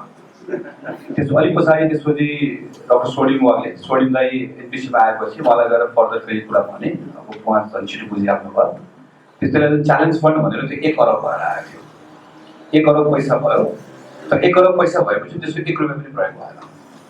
कुन मन्त्रालयले चलाउने, कसले चलाउने, कुन नियम डिफल्ट हुन्छ, यो हुन्छ त्यो हुन्छ भन्दा भन्दै त्यो कुराहरू गयो। त्यो होल प्रोसेसमा लाग्दै गर्दाखेरिको मेरो अनुभव के रह्यो भने पहिला चाहिँ ब्युरोक्रेसी भन्यौँ। तर पछि मैले ब्युरोक्रेसीको डिजाइन बुझ्दै गर्दा बाई डिजाइन पनि ब्युरोक्रेसी भनेको ब्युरोक्रेसीले रिस्क लिने होइन रहेछ। ब्युरोक्रेसी बनाएकै रिस्क लिनलाई होइन। हामीले कुनै नियम कानुनहरू बनाएको हुन्छौँ, पोलिटिकल मान्छेहरू छोटो समयको लागि आउँछ, उनीहरू सधैँको इस्टाब्लिसमेन्ट होइन, दे किप अन चेन्जिङ। उनीहरू आउँदै गर्दा रुल्सहरू बेन्ड गर्छ, कहिलेकाहीँ सर्ट टर्म हेर्छ, सबै कुराहरू गर्ने भएकोले भइरहेको नियम कानुनभित्र उनीहरूलाई बाँध्ने काम चाहिँ ब्युरोक्रेसीको। हामीले ब्युरोक्रेसीलाई कहिलेकाहीँ नियम कानुन मात्र, ब्युरोक्रेसीको कामै नियम कानुन हेर्ने रहेछ। त्यो नियम कानुन मात्र हेर्ने ब्युरोक्रेसीलाई पनि ओभररुल गरेर होइन। यो कारणले गर्दा यसको लागि म भएको नियम कानुनलाई बदल्छु वा यसलाई म यसरी लिएर जान्छु भनेर त्यसलाई गर्ने त्यो रिस्क लिने काम कसले गर्ने हो भन्दा त्यो पोलिटिकल लिडरसिपले नै गर्ने हो। त्यो पोलिटिकल लिडरसिपले नै म गर्ने भनेर अहिले यति टुटोको एक्जाम्पलमा आउँदै गर्दाखेरि हामीले हेऱ्यौँ भने हामीले त यातायातको व्यवस्थाको सन्दर्भमा नेपालमा लामो समयदेखि एउटा खालको कानुन बनायौँ। त्यो प्रचलित कानुनभित्र गएर भएको काम भएको छ कि छैन भनेर हाम्रो ब्युरोक्रेसीले हेर्ने भयो। तर यो डिजिटल प्लेटफर्मबाट यत्रो रिफर्म गर्ने, रिफर्म नभने यत्रो अपर्च्युनिटिजहरू संसारभरि अहिले लिइरहेको बेलामा हामीले त नियम कानुन छैन भने नियम कानुन रातारात नयाँ नियम कानुन बनाइदियो, भएको नियम कानुन बदल्दियो। अहिले हेरौँ न, अहिले जस्तो अहिलेको हाम्रो पार्लियामेन्ट हेरौँ, अहिलेको हाम्रो पार्लियामेन्ट मेरो विचारमा संसारमा यति छोटो समयमा यति धेरै कानुन पारित भएको मेरो अनुमानमा चाहिँ कुनै पनि देशको कुनै पनि पार्लियामेन्ट छ जस्तो लाग्दैन। जतिवटा कानुन अस्ति हामीले 3 महिनामा बनायौँ, त्यो भनेको असोजको 3 गते हाम्रो डेडलाइन भएकोले गर्दा कतिवटा बनायो मलाई पनि थाहा छैन। जस्तो मैले संशोधन रातिको 1 बजे हालेको, रातिको 1, किनभने 9 बजेबाट संशोधन खोल्यो, 1 बजेसम्म मात्र टाइम थियो। रातिको 1 बजे मैले इमेलबाट संशोधन पठाएको भनेपछि त्यसरी पार्लियामेन्टले काम गरेको देयर वाज डेडलाइन। त्यसरी काम गर्न सक्ने पार्लियामेन्टले अहिले यो नियम र कानुनको कारणले गर्दाखेरि नेपालमा अन्टरप्रेन्योर यो इकोसिस्टम बनाउने कुरामा मद्दत पुगेको छैन भनेर भन्नको लागि, बदल्नको लागि हामीसँग त्यो राजनीतिक शक्ति क्षमता नभएको होइन। त्यसैले मैले खालि ब्लेम उतातिर सिफ्ट गर्दिनँ। अब यो त्यसमा छोटकरी भयो, त्यसमा किन यस्तो भइरहेको छ भने युसनले सोधेको कुराको सन्दर्भमा अहिले कुरा म जान्छु। हाम्रो पोलिटिकल जेनेरेसन जसले अहिले होल थिङ डोमिनेट गरेको छ, अघि नै सायद मनिषले भनेको होला, त्यो सर्भाइभलको कुरा, त्यो अझ सर्भाइभल मात्र होइन, एकदमै त्यो सेफ जोनमा बसिराख्ने, कम्फोर्ट जोनमा बसिराख्ने होइन, त्यो बसिराख्ने कुराहरूको सन्दर्भमा आएको जेनेरेसन भएको त्यसको रिफ्लेक्सन त्यसको पोलिटिकल डिसिजनमा पनि आउँछ। जस्तो यहाँ अहिले अन्टरप्रेन्योर हुन्छु भनेर आएको सबै साथीहरूसँग चाहिँ 1-to-1 गफ गऱ्यो भने आइडिया के पनि नगरिकन भ्यालु हुँदैन। विभूषणले भन्यो, मनोहरले भन्नुभयो, आइडियामा काम गरेपछि भ्यालु हुन्छ। त्यो सबै कुरा भयो, राम्रो बिजनेस प्लान भयो, कहाँ गएर ठ्याक्कै ठोकिन्छ भनेदेखि पनि पैसासँग गएर ठोकिन्छ, सबैको पैसा गएर ठोकिन्छ। अब पैसा माग्ने बेलामा त्यो अन्टरप्रेन्योर वुड बी अन्टरप्रेन्योरको पोटेन्सियल अन्टरप्रेन्योरको अगाडि बा पनि त्यस्तै देखिन्छ, ब्याङ्क पनि त्यस्तै देखिन्छ, सरकार पनि त्यस्तै देखिन्छ, बाले पनि ढोका लगाइदिन्छ होइन। पढ्नको किङ्स कलेजमा MBA पढ्नमा पैसा दिन्छ, त्यसपछि गएर एउटा अस्ति MBA पढ्न पैसा दिन्छ, अब कहाँबाट पैसा दिन्छु भन्छ होइन। बाले पनि ढोका लगाइदिन्छ, सरकारले पनि ढोका लगाइदिन्छ, ब्याङ्कले पनि ढोका लगाइदिन्छ, कोलाट्रल पनि भन्छ, सबै एउटै खालको हुन्छ। यो सबै एउटै खालको हुने जुन हाम्रो सोसल स्ट्रक्चर छ, हाम्रो मनोविज्ञान छ, हाम्रो सोसल जजमेन्ट छ, यो कुरालाई बदल्ने कुरा चाहिँ मैले विभूषणलाई सघाउँछु। यो थाहा नपाएको होइन, मैले थाहा नपाएको भन्दिनँ, तर थाहा पाएकोहरूले जस्तो यो कुरा धेरै महत्त्वपूर्ण कुरा होइन अथवा यो कुराको महत्त्व कम नबुझेको भन्नु पनि मिलेन मैले, अथवा यसलाई कम महत्त्वपूर्ण ठान्नेहरूले चाहिँ अहिले डोमिनेट गरेको अहिलेको हाम्रो टाइम हो यो। त्यसमा पनि किनकि बदलावहरू आएको छ र यो बिस्तारै बदलिन्छ जस्तो लाग्छ। अहिलेको लागि एज अफ नाउ मैले आफ्नो अनुभव सुनाएँ। स्टार्टअप फन्ड क्रिएट गऱ्यौँ, च्यालेन्ज फन्ड क्रिएट गऱ्यौँ, एग्रिकल्चरको लोन 6%मा क्रिएट गऱ्यौँ। एग्रिकल्चरको लोन 6%मा क्रिएट गर्दाखेरि 1 करोड रुपियाँ पैसा बाँडियो। 1 करोड पैसा बाँडिँदै सरकारले छुट्याएकोमा 60 करोड रुपियाँ पैसा लोनमा बाँडिने बेलामा जम्मा पैसा कति बाँडियो भन्दा 60 करोड पैसा बाँडियो जम्मा। कुनै कमर्सियल ब्याङ्क पनि पैसा दिन तयार भयो, कोही तयार भयो। अहिले कमर्सियल ब्याङ्कले एग्रिकल्चरमा कोही नयाँ अन्टरप्रेन्योर आएको छ म पैसा दिन्छु भनेर भन्यो भने सबै ब्याङ्कको पोर्टफोलियोमा हेरेर पुग्यो। तर अस्ति मैले राष्ट्र ब्याङ्कसँग बुझ्न खोज्दै गर्दा खास के भएको रहेछ भनेर अलिकति खोज्दै गएको त जस्तो विभूषणले मेरो ब्याङ्कमा 20 करोड पैसा माग्न आयो भने मैले त्यो क्रेडिट लाइन विभूषणको 20 करोड राखेर लक गरिदियो भने 20 करोड लोनमा काउन्ट हुने। पैसा चाहिँ खास विभूषणले कति पाउनु भन्दा 20 लाख पाउने। त्यसो गर्दा सबै ब्याङ्कको पुगेकोदेखि कुनै पनि कसैको पुगेको छैन। यो कुराहरूलाई बदल्ने कुरामा चाहिँ त्यहाँको पोलिटिकल लिडरसिप चाहिँ त्यो अझै तयार नभइसकेको चाहिँ हो। मैले एउटा ठ्याक्कै यही सम्बन्धी एउटा प्रश्न चाहिँ भनेपछि हाम्रो क्याच 22 जस्तो भयो कि त्यहाँ रेडी छैन अथवा अब हामीले गति के छ कि यो जेनेरेसनले चाहिँ फुटबान्डुलाई स्विगी बनाउने सोच राख्नको लागि हामीले के गर्नुपर्छ त? मानव त्यहाँनिर चाहिँ एडभोकेसी गर्ने लबी गर्ने हजुर हुनुहुन्छ त्यहाँ, तर हामी यो जेनेरेसन अन्टरप्रिन्योर एस्पायरिङ अन्टरप्रिन्योरले चाहिँ के गर्दा हजुरको त्यो कन्ड्युसिभ इन्भाइरोमेन्ट बनाउनु सजिलो हुन्छ? मेरो अब अरू लामो कुरा म एकदम जस्तो के लाग्छ भने जस्तो यो पोलिटिसियन्सलाई मूर्ख भन्दाखेरि पनि पोलिटिसियन्सहरू त्यस्तो मूर्ख हुँदैन। म भन्छु उदाहरण दिन्छु। नेपालमा सबैभन्दा बढी थपडी मैले भाषण गर्न जाँदाखेरि मैले अनुभव गरेको सबैभन्दा बढी थपडी कतिखेर बज्छ भने मेरो पार्टीको सरकार आयो भने वृद्ध भत्ता बढाएर 5,000 पुर्याउने छु भनेको पछि सबैभन्दा कसले बजाउँछ? युवाले बजाउँछ। यस्तो रमाइलो लाग्छ मलाई, यस्तो मजाले बजाउँछ कि थपडी गीत बजाउँछ। मैले यो ताप्लेजुङमा हेरेको अनि मैले 5,000 पुर्याउने छु, सबले थपडी बजाए। अनि त्यसपछि पछि मैले भने अनि 5,000 रुपियाँ मैले घरबाट ल्याएर बढाउने हो, मैले जग्गा बेच्ने हो भनेर पछि मलाई त्यो मेरो त खतरै हुन्छ नि मिडियामा। पछि त्यो प्रयोग गर्दै गर्दाको एउटा साथीले कसरी भिडियो बनाएको छ पछाडिको काट्दैछ 5,000 पुऱ्याउँछु भन्ने मतलब सानो भिडियो लिएर मेरो भिडियो चाहिँ भाइरल भएको मैले हेरेको थिएँ। मैले सम्झेको त्यो किन भनेको हुन्थ्यो भने त्यो पोलिटिकल न्यारेटिभ कस्तो बन्यो भने सरकारमा आएको मानिसहरूले सरकारको त्यो ट्रेजरीबाट पैसा बाँड्ने कुरालाई सबैभन्दा बढी गर्यो भनेर भयो। अनि there is a kind of competition. मेरो पार्टीको सरकारले बिदा हुँदै गर्दाखेरि 65 वर्षको मान्छेलाई 70 वर्षबाट घटाएर दियो। म I was the only MP I think त्यसको विरोध गरे मात्र होइन। अस्ति कानुन बनाउने ठाउँमा गएर म त्यहाँभित्र छिरेर नेपालमा ज्येष्ठ नागरिकको कानुन बनाउँदै गर्दा 70 वर्षभन्दा मुनिकोलाई ज्येष्ठ नागरिक भन्न पाइँदैन र कुनै पनि सरकार आएर ज्येष्ठ नागरिक भत्ता दिन पाइँदैन भनेर कानुनमा संशोधन हालेर पारित गरेर आयो। यो कुरा थाहा पायो भने मेरो बाहिर भयानक भोट घट्नेवाला छ। यसले चाहिँ हाम्रो 5,000 आउने रोकेको भन्ने हो। कसले भन्दा 65 वर्ष नआएको मान्छे। मेरो पोइन्ट केमा हो भने पोलिटिसियन्सले के कुरा बुझ्छ भने पिपलले के कुरा भ्यालु गर्छ भन्ने कुरालाई भाव दिन्छ। अब जब कुनै पनि राजनीतिक पार्टी वा कुनै पनि सरकारले गरेको कामहरूको मूल्याङ्कन गर्दै गर्दाखेरि उसले के बाँड्यो भन्ने कुरामा तलको सोसाइटीले मूल्याङ्कन गर्छ, त्यसले भ्यालु गर्छ भन्नेलाई उसले गरिरहेको छ। त्यही कुरा गरिरहेको छ। अहिले पनि हेर्नुहोस् त क्वेसन के छ सरकारलाई, तपाईँले चुनावमा गर्नुभएको वाचा पुरा भयो? म अहिले भनिदिन सक्छु अब आउने बजेट भाषणमा 5,000 रुपियाँ हुन्छ। देख्नुभयो वाचा पुरा भयो, सबले ताली बजाउँछ। I am not trying to say social सेक्युरिटीको महत्त्व छैन, 5,000 होइन 10,000 पुऱ्याउनु पर्छ, 20,000 त्यसको छुट्टै कथा छ कसरी पुऱ्याउने के गर्ने भन्ने कुरा। तर हाम्रो होल पोलिटिकल न्यारेटिभ त्यसरी बन्ने हो जसलाई सोसाइटीलाई भ्यालु गरिदिने भयो।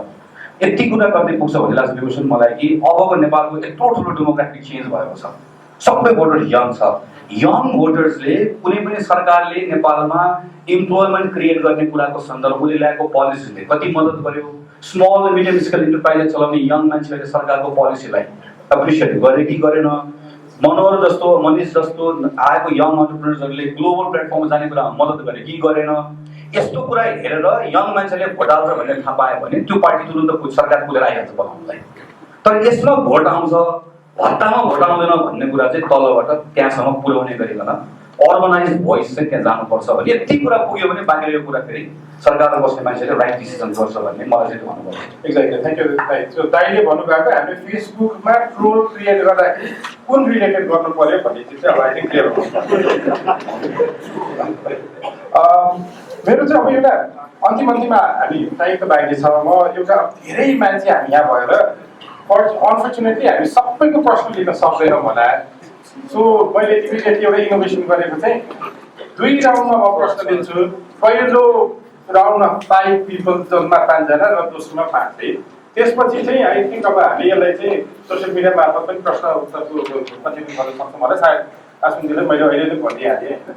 अहिलेलाई चाहिँ 5 जना जस्तै प्रश्न सोध्न मन छ किनभने हामी माइक पास गर्न पनि अलिकति सक्दैनौँ।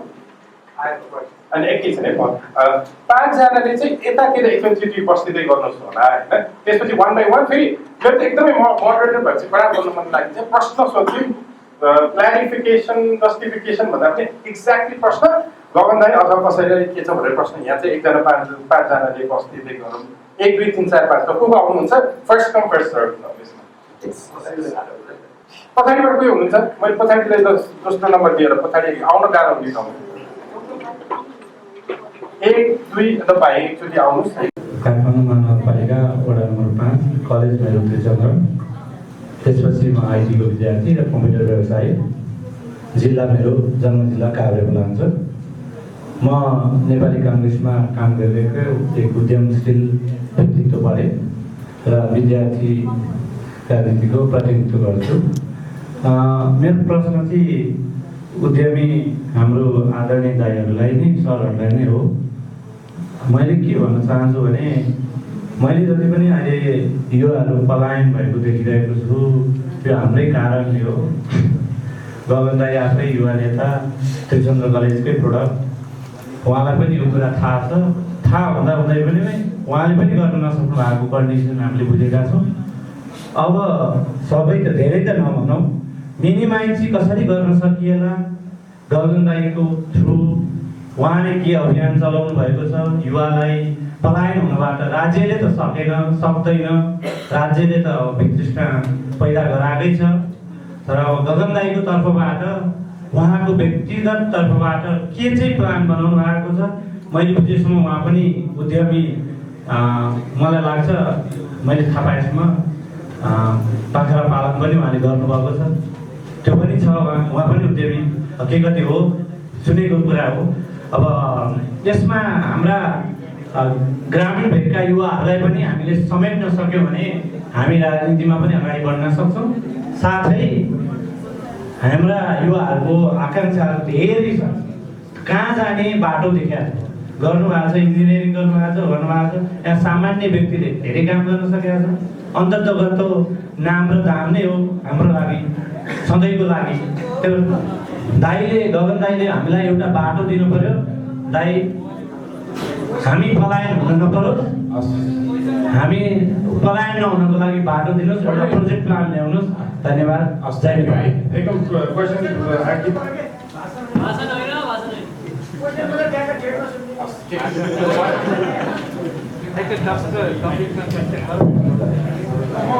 फेरि कन्टिन्युङ द ट्रेडिसन, गगन दाइभन्दा अगाडि चाहिँ अन्टरप्रेन्योरहरूलाई पाल्न दिन्छु है। फर्स्टमा मनिषलाई आएको क्वेसनको response if you could give that, अनि कसैले नआएको क्वेसन चाहिँ मनै मान्छे छानेर तपाईँले रेस्पोन्ड गरिदिनुहोस् भन्छु है। फर्स्टमा सोध्नुभएको उहाँले कि कम्पिटिसन कुनै मैले गरिराखेको जस्तै व्यवसाय गर्नु कोही अर्को व्यवसाय आयो भने यस्तो हेर्नुहोस्, नेपालमा यो भएको सबै इन्टरप्राइजहरूलाई, सबै राजनीतिक दललाई, सबै संस्थालाई र समाजलाई फ्याक्स नेपाल जस्तो एउटा कम्पनीले तथ्याङ्कको संस्कार सबै ठाउँ परिवर्तन गर्न हामी सक्दैनौँ, हामी भ्याउँदै होइन। अब अलि 2015 सालभन्दा अगाडि सुरु गरेको केन्द्रीय तथ्याङ्क विभागले त सकेको छैन भने हामीले कसरी सक्छौँ होइन। त्यो हाम्रो पुरै चेन्ज गरिदिन्छौँ भन्ने हामीले एम्बिसन राखेको पनि छैन। हामीले जस्ट सुरुवात गर्छौँ, एउटा कल्चरको सुरुवात गर्छौँ। त्यस्तै किसिमको अरू कुनै कम्पनी आउँछ र त्यस्तै किसिमको प्रयास गर्छ भने त्यो हाम्रो सफलता हो होइन। त्यो हामी झन् खुसी हुन्छौँ। तपाईँले एउटा उदाहरण दिउँ, हाम्रो टिममा काम गर्ने मेरो एकजना कलिग हुनुहुन्थ्यो होइन, उहाँ केही दिन पछि मसँग आउनुभयो, कुरा गर्नु आउनुभयो, दाइ म आफ्नै सुरु गर्न चाहन्छु भनेर। के सुरु गर्न चाहन्छौ भने म यस्तै रिसर्च कम्पनी नै सुरु गर्छु भने। के गर्छौ भने तपाईँले जे गरिरहनु भएको छ सबै चिज गर्छु होइन। अनि मैले सम्झाएँ हेर भाइ, त्यो बाहिरबाट हेर्दाखेरि जति सजिलो लाग्छ त्यति सजिलो हुँदैन। You take your time. मैले तिमी आएर मेरो बिजनेस क्लोजला भनेर डराएको होइन, तर अलि समय ल्याऊ, अझै तयारी गर, अझै मेहनत गर, अनि त्यसपछि गर, म पनि सहयोग गर्छु भन्दा उसले त्यो मानेन र ऊ हतारमा थियो, सुरु गर्यो। उसले सुरु गरेपछि मैले मेरो बिजनेसको आफूले नभ्याएको सब कन्ट्र्याक्ट समेत उसलाई दिन्थेँ होइन, कि तिमीले ल मैले यति डेटा कलेक्सन भ्याएको छैन, यो चाहिँ तिमी गर भनेर त्यसरी सघाउँथेँ उसलाई। सो मैले त्यो उदाहरण दिँदै गर्दा तपाईँलाई के जवाब दिन खोजेको भने त्यो आफूले गरिराखेको काम जस्तै एकजना गगन थापा भन्ने व्यक्ति हुनुहुन्छ जसले चाहिँ डेमोक्रेसी पद्धति यो कुराहरूमा विश्वास गर्नुहुन्छ, संविधानमा विश्वास गर्नुहुन्छ भने अर्को कुनै एउटा राजनीतिज्ञ आएर त्यही कुराको नारा लगाउँछ भने त्यो उहाँको सफलता हो होइन। त्यो चाहिँ अब मेरो कम्प्युटर आयो भनेर उहाँले डराउने नै होइन। मैले यस्तो कुरामा विश्वास गरेको रहेछु जुन अरूले पनि विश्वास गर्न थाले भनेर आफ्नो सफलता मान्ने हो। सो अरू कुनै कम्पिटिसन कम्पनी आयो भने त म त सघाउँछु झन्, किनकि मैले यस्तो मिसनमा लागेको रहेछु जुन अरूले पनि विश्वास गर्न थाले भनेर मलाई त्यो कम्पिटिसन लाग्दैन झन् मेरो सफलता हो जस्तो लाग्छ। Thank you. मैले अब चाहिँ मनोहरलाई मेरो यहीबाट गर्दा दुईवटा प्रश्न चाहिँ म मनोहरकोबाट पनि रेस्पोन्स खोज्न चाहन्छु। एउटा चाहिँ ग्लोबल पेमेन्टको कुरा थियो। एज अ फुड म्यानेजमेन्ट जस्तो कम्पनी भनौँ न, जहाँ चाहिँ भोलि ग्लोबल पेमेन्टको सल्युसन अघि if I can rephrase the question है, ग्लोबल भनौँ न इन्टरनेसनल पेमेन्टको गेटवेजहरू एक्सेसिबल सजिलो नहुँदाखेरि नेपाल बेस्ड कम्पनीजहरूलाई चाहिँ गाह्रो हुनेवाला छ कि छैन? यदि हुन्छ भने त्यसको सल्युसन के हो? त्यो चाहिँ as a entrepreneur food management एउटा कुरा। अनि अर्को चाहिँ लास्टमा आएको चाहिँ धेरै युवा पलायन हुन्छ, त्यसलाई कसरी रोक्ने? म गगन दाइलाई मात्र होइन कि यो हामी एज एन अन्टरप्रेन्योरलाई पनि रिप्रेजेन्ट गरेर मनोरञ्जनले त्यसमा केही रेस्पोन्स गर्नु। जुन ग्लोबल यो पेमेन्ट गेटवेको कुरा आयो, सायद उहाँले भन्नुभएको चाहिँ यहाँबाट बाहिर पे गर्ने कुराको प्रब्लमको कुरा गर्नुभएको कि जस्तो लाग्यो मलाई चाहिँ होइन। अनि बाहिरबाट पे गर्ने कुरामा अहिले आएर चाहिँ एउटा दुईवटा सोल्युसनहरू आएको छ। जस्तो सर्टेन ब्याङ्कहरूले चाहिँ बाहिरबाट क्रेडिट कार्ड र पेमेन्ट गर्ने सिस्टमहरू चाहिँ डेभलप गर्नुभएको छ। हिमालयन ब्याङ्क नोबेलले पनि सुरु गरेको छ क्यारे। अर्को अनफर्चुनेटली त्यो गर्नुभएको छ, इम्प्लिमेन्ट चाहिँ हामीले गर्ने भइसकेको छैनौँ होइन। त्यस कारण बाहिरबाट पेमेन्ट ल्याउनलाई यहाँको सर्भिसको लागि बाहिरको कसैले पेमेन्ट गरेर गर्नु भन्ने कुरालाई चाहिँ पहिले आएर चाहिँ एड्रेस भएको छ। तर अब यहाँबाट बाहिर जाने कुरामा चाहिँ छैन। त्यो चाहिँ अब हामीले पनि हाम्रो आफ्नै बिजनेसको सिलसिलामा कति कुराहरू पेमेन्ट बाहिर गर्नुपर्छ। जस्तो फेसबुकको एड गर्नु पऱ्यो भने त बाहिरको पेमेन्ट गर्नु पऱ्यो होइन, गुगल एड गर्नु पऱ्यो भने बाहिरै गर्नु पऱ्यो, त्यो चाहिँ पोसिबल छैन। अब एउटा दुईवटा कम्पनीहरूले अलिकति यहाँनिर एजेन्सी लिएर गर्न चाहिँ भर्खर सुरु गरेको छ। तर हामीलाई कति सर्भिसहरू छ, वेब होस्टिङले गर्नु पऱ्यो, डोमेनकै पैसा तिर्नु पऱ्यो भनेदेखि त्यो मिल्दैन। त्यो चाहिँ हामीले बाहिर बसेको रिलेटिभहरूलाई कसैलाई यसो सहयोग मागेर अनि पेमेन्ट गराएर यहाँको फ्यामिलीलाई दिएर हुने इन्डिरेक्टली हुने गरेर जस्तो होइन। तर त्यो कुनै इन्टेन्सन होइन, तर त्यो त्यसरी चाहिँ काम गर्नुपर्ने हुन्छ। त्यो चाहिँ अहिले पनि प्रब्लम छ। यहाँबाट बाहिर जानु चाहिँ मिल्दैन। त्यो चाहिँ अब त्यसको लागि चाहिँ गभर्मेन्टले पनि अलिकति बेटर वेमा सजेसन हुन्छ कि मैले त्यसको त्यति नलेज त्यो कन्टेक्स्ट पनि छैन।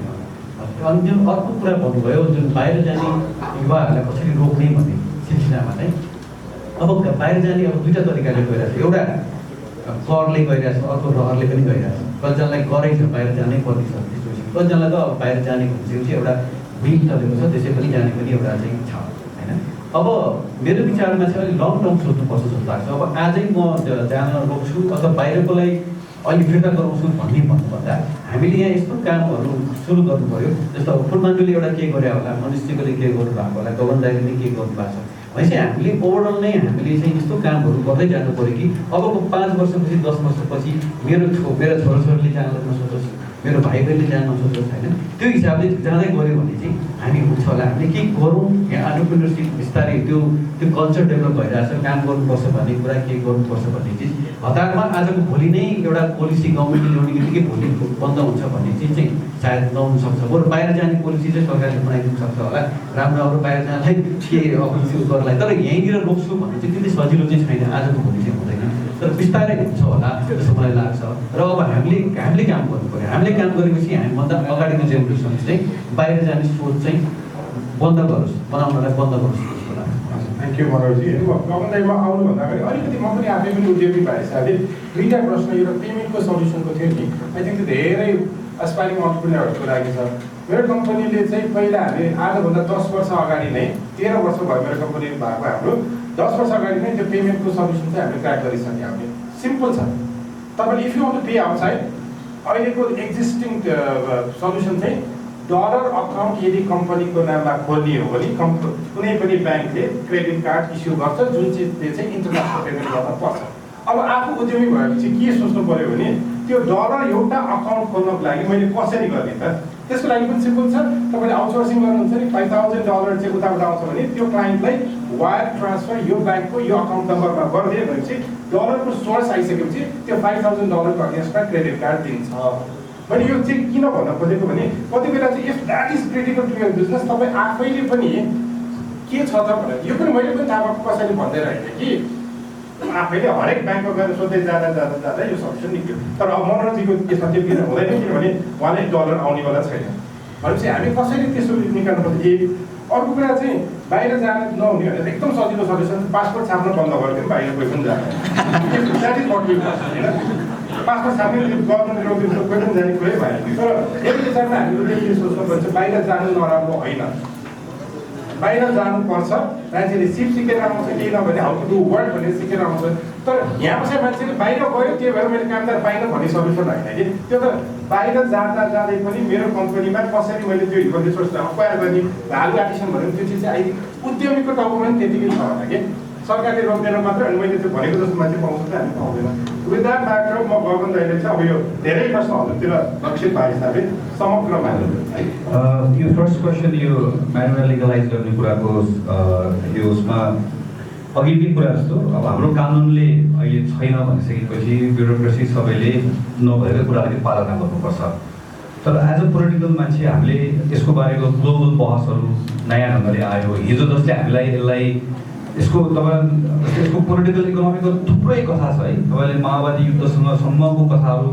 यसको खास नेपालमा के थियो भनेर पढ्नलाई हेर्नुभयो भने एकीकृत राप्ती विकास परियोजना भन्ने युएसएको प्रोजेक्टलाई त्यो बेलामा चाहिँ रुकुम र रोल्पामा गरेको घटनाहरूसँग जोडेर हेर्न सक्नुहुन्छ ठुलो छ यसको त्यो छुट्टै छ तर त्यही देशहरूले अहिले फेरि फर मेडिकल युज लिगलाइज गर्न थालिसके पछाडि के रहेछ यसको खास भनेर अहिले चाहिँ अब हाम्रो पार्लियामेन्टमा पनि के एमपिजहरूले कुरा उठाइराख्नु भएको छ मेरो चाहिँ काम गर्ने तरिका अलिकति यस्तो कुराहरू भइसके पछाडि मेरो अफिसमा म केही यङ रिसर्चरहरूले मद्दत दिन्छु अहिले केही साथीहरूले यसमा सानो रिसर्च गरिराख्नु भएको छ म आई एम भेरी ह्याप्पी तपाईँले यसमा मलाई मद्दत गर्न सक्नुहुन्छ भने र त्यसपछि गएर यदि पोलिसी पोइन्ट अफ भ्यूबाट नेपालमा यो गर्नको लागि यही कारणले गर्दा ठिक छ भन्ने कुरामा यदि कन्भिन्स हुने अवस्था हुन्छ होइन मलाई बाहिरबाट सबै हेर्दै गर्दा किन नगर्ने भन्ने लागिरहेको छ तर मलाई एभिडेन्स चाहियो भोलि यसको कन्सिक्वेन्स के हुन्छ भन्ने कुरा चाहियो हो रहेछ भने त्यो बेलामा चाहिँ हामी यसको पोलिसी डिबेटमा अरू एमपिजहरूले उठाएको रोमा मिसिएर अलिकति टाइम लाग्यो तर बिस्तारै लिगलाइज गर्नुपर्छ भन्ने त्यसरी जान्छ एउटा बाटो यो भयो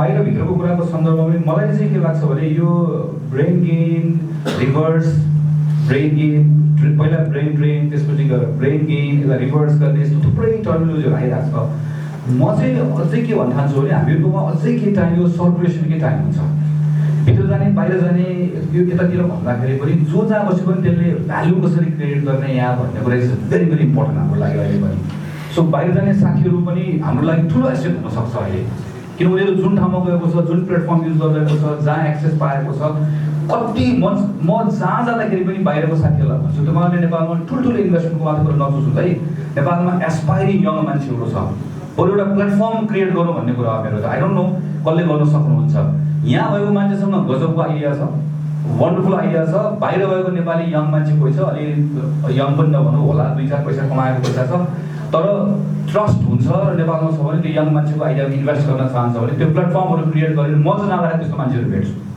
म $10,000 $15,000 हाल्न चाहन्छु कतै गएर म पैसा लगानी गर्न चाहन्छु किनकि मलाई चाहिँ त्यो एउटा नेपालमा केही गर्नु भन्ने छ तर कहाँ मसँग टाइम छैन म आफूले गएर गर्न सक्दिनँ भने थुप्रो मान्छेहरू भेट्छु त्यस्तो प्लेटफर्महरू क्रिएट गऱ्यो भने भित्र बाहिरको कुराबाट अलिकति जोडिन्छ भन्ने मलाई लाग्छ अघि अर्को एउटा स्पेसिफिक क्वेसन थियो त्यसले त्यसमा अझ फर्दर हामीहरू काम गरौँला केही प्राइभेट इन्जिनियरिङ कलेजहरूले अहिले गरिरहेको छ उनीहरूले अहिले चाहिँ पहिला यो कतिकति फी वेभ गर्थ्यो अहिले चाहिँ फी वेभहरू नगरेर निड बेसिसमा स्कलरसिप पनि होइन कसरी भनेदेखि भने अहिले पढाउने लोन दिएर तर लोन एग्रिमेन्ट गर्ने त्यसको लिगल पार्ट के छ भनेर हेर्नुपर्ने हुन्छ जस्तो लोन एग्रिमेन्ट गरे पछाडि त्यो स्टुडेन्टले चाहिँ 3 वर्ष 4 वर्षपछि उसले पे ब्याक गर्छ तर कलेजसँगको चाहिँ फाइदा के कुराले भयो फाइदा भन्दा पनि उसको एडभान्टेज के कुरामा भयो भने उसँग ट्रान्सक्रिप्ट उसको हातमा हुन्छ so until and unless you pay back loan I won't release the transcript भनेर भन्न पायो त्यही कुरा तपाईँको अघि जो साथीले क्वेसन सोध्नुभयो तपाईँको केसमा तपाईँले इन्भेस्ट गरेर कसैलाई पढाउनुहुन्छ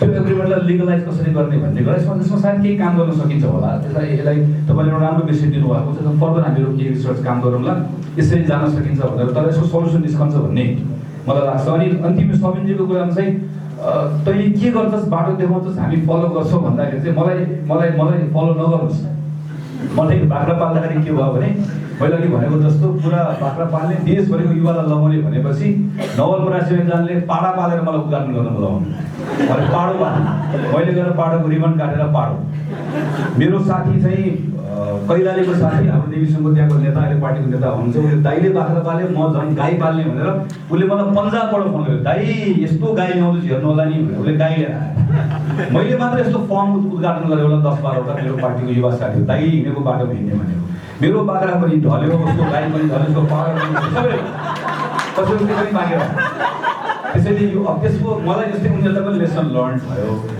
मलाई चाहिँ के लाग्छ भनेदेखि भने यो कुराको सन्दर्भमा मैले यदि यङ पोलिटिसियन्सहरू जो पोलिटिकल पार्टिजमा हुन्छ काम गरिराख्नु भएको छ सधैँभरि तपाईँलाई इन्करेज एउटा कुरा गरिरहेको हो कि यो politics as a social service लिनुको लागि चाहिँ हाम्रो लाइभलीहुडको केही न केही कुरा हुनुपर्छ हाम्रो लाइभलीहुडको कुरा नहुने हो भनेदेखि पनि हामीले अहिले हाम्रो सिनियर नेताहरूलाई क्वेसन गरेको जस्तै हामीलाई पनि उपाय बताइदिनुहोस् न यस्तो उपाय बताइदिनुहोस् कि तपाईँहरू बिरामी हुँदै गर्दाखेरि संसारमा जहाँ पनि उपचार हुने तपाईँहरूको छोराछोरी नातिनाले संसार नेपालको उत्कृष्ट विद्यालयमा पढ्न पाउने सबै कुरा हुने तर तपाईँसँग सम्पत्ति केही पनि नहुने सबै नेपालीको त्यस्तो भयो त आनन्द हुन्थ्यो सबैको प्रब्लम सल्भ भइहाल्यो उपाय के हो त कि हामीले यस्तो उपाय बताएको होइन भने त जिन्दगीको जीविकोपार्जनको लागि केही न केही बाटोको समय चाहिएला नि त जीविकोपार्जनको बाटो पोलिटिक्समा लागेको युवा साथीहरूले खोज्ने हो त्यसैले त्यो तर त्यो चाहिँ फलानाले गरेको त्यस्तै गर्छु यसरी नै गर्छु भन्ने कुराको चाहिँ न मैले त्यसलाई बाटो देखाउन सक्छु न मैले बाटो देखाउन सक्छ खालि यसमा मैले एउटा कुरा थप्छु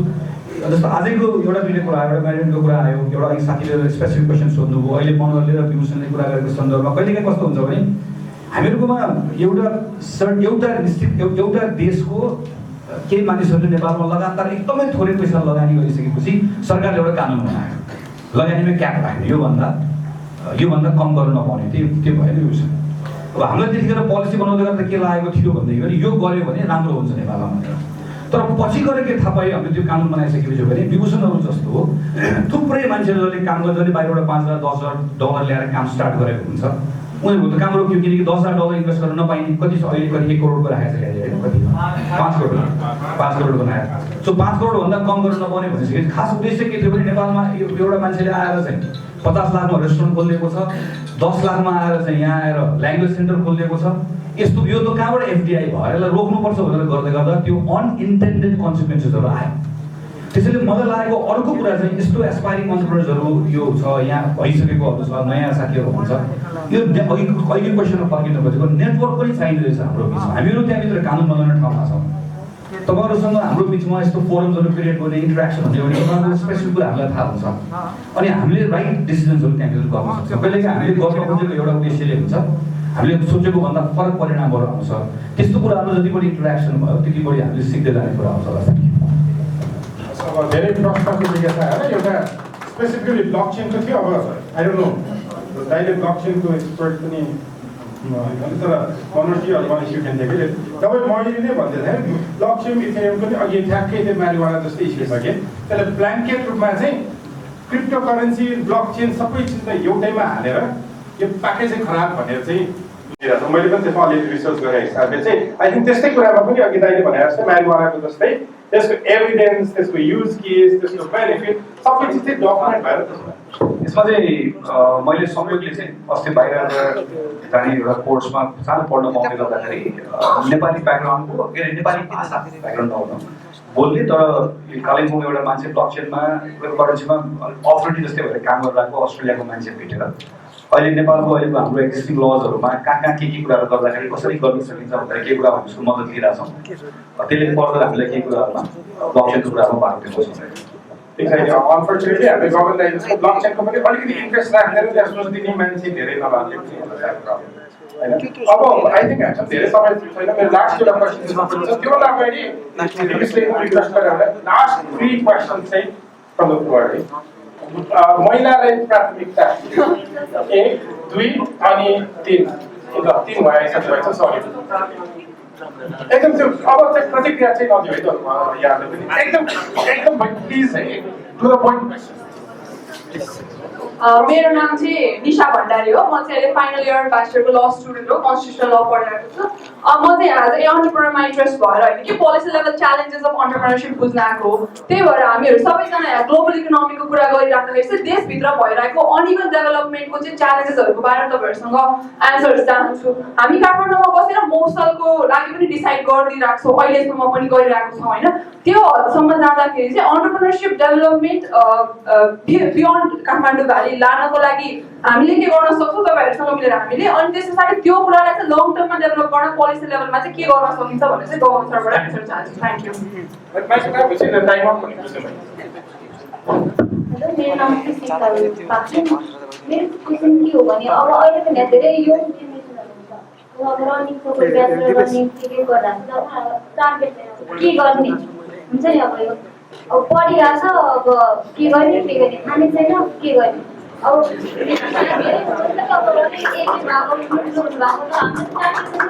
गर्दा के हुन्छ मेरो आइडिया।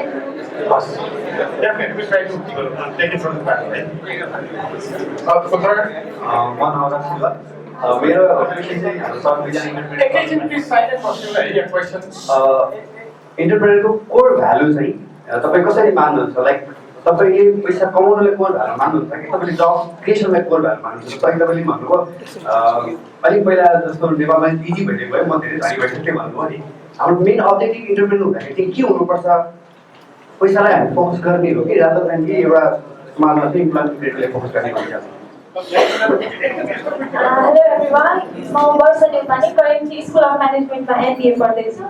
एन्ड मेरो क्वेसन चाहिँ के भन्दाखेरि चाहिँ हामीले के पढ्छौँ भन्दाखेरि जसले पनि वर्ल्डमा एग्रिकल्चरबाट म्यानुफ्याक्चरिङबाट सर्भिस इन्डस्ट्री हुन्छ भनेर पढ्छौँ, तर नेपालमा के भइरहेको छ भन्दा एग्रिकल्चरबाट डिरेक्ट सर्भिसमा भइरहेछ। सो म्यानुफ्याक्चरिङ इन्डस्ट्रीको नेपालमा कम हुनुको कारण चाहिँ के हो and why didn't they sustain भन्ने चाहिँ question. Yes, thank you very much.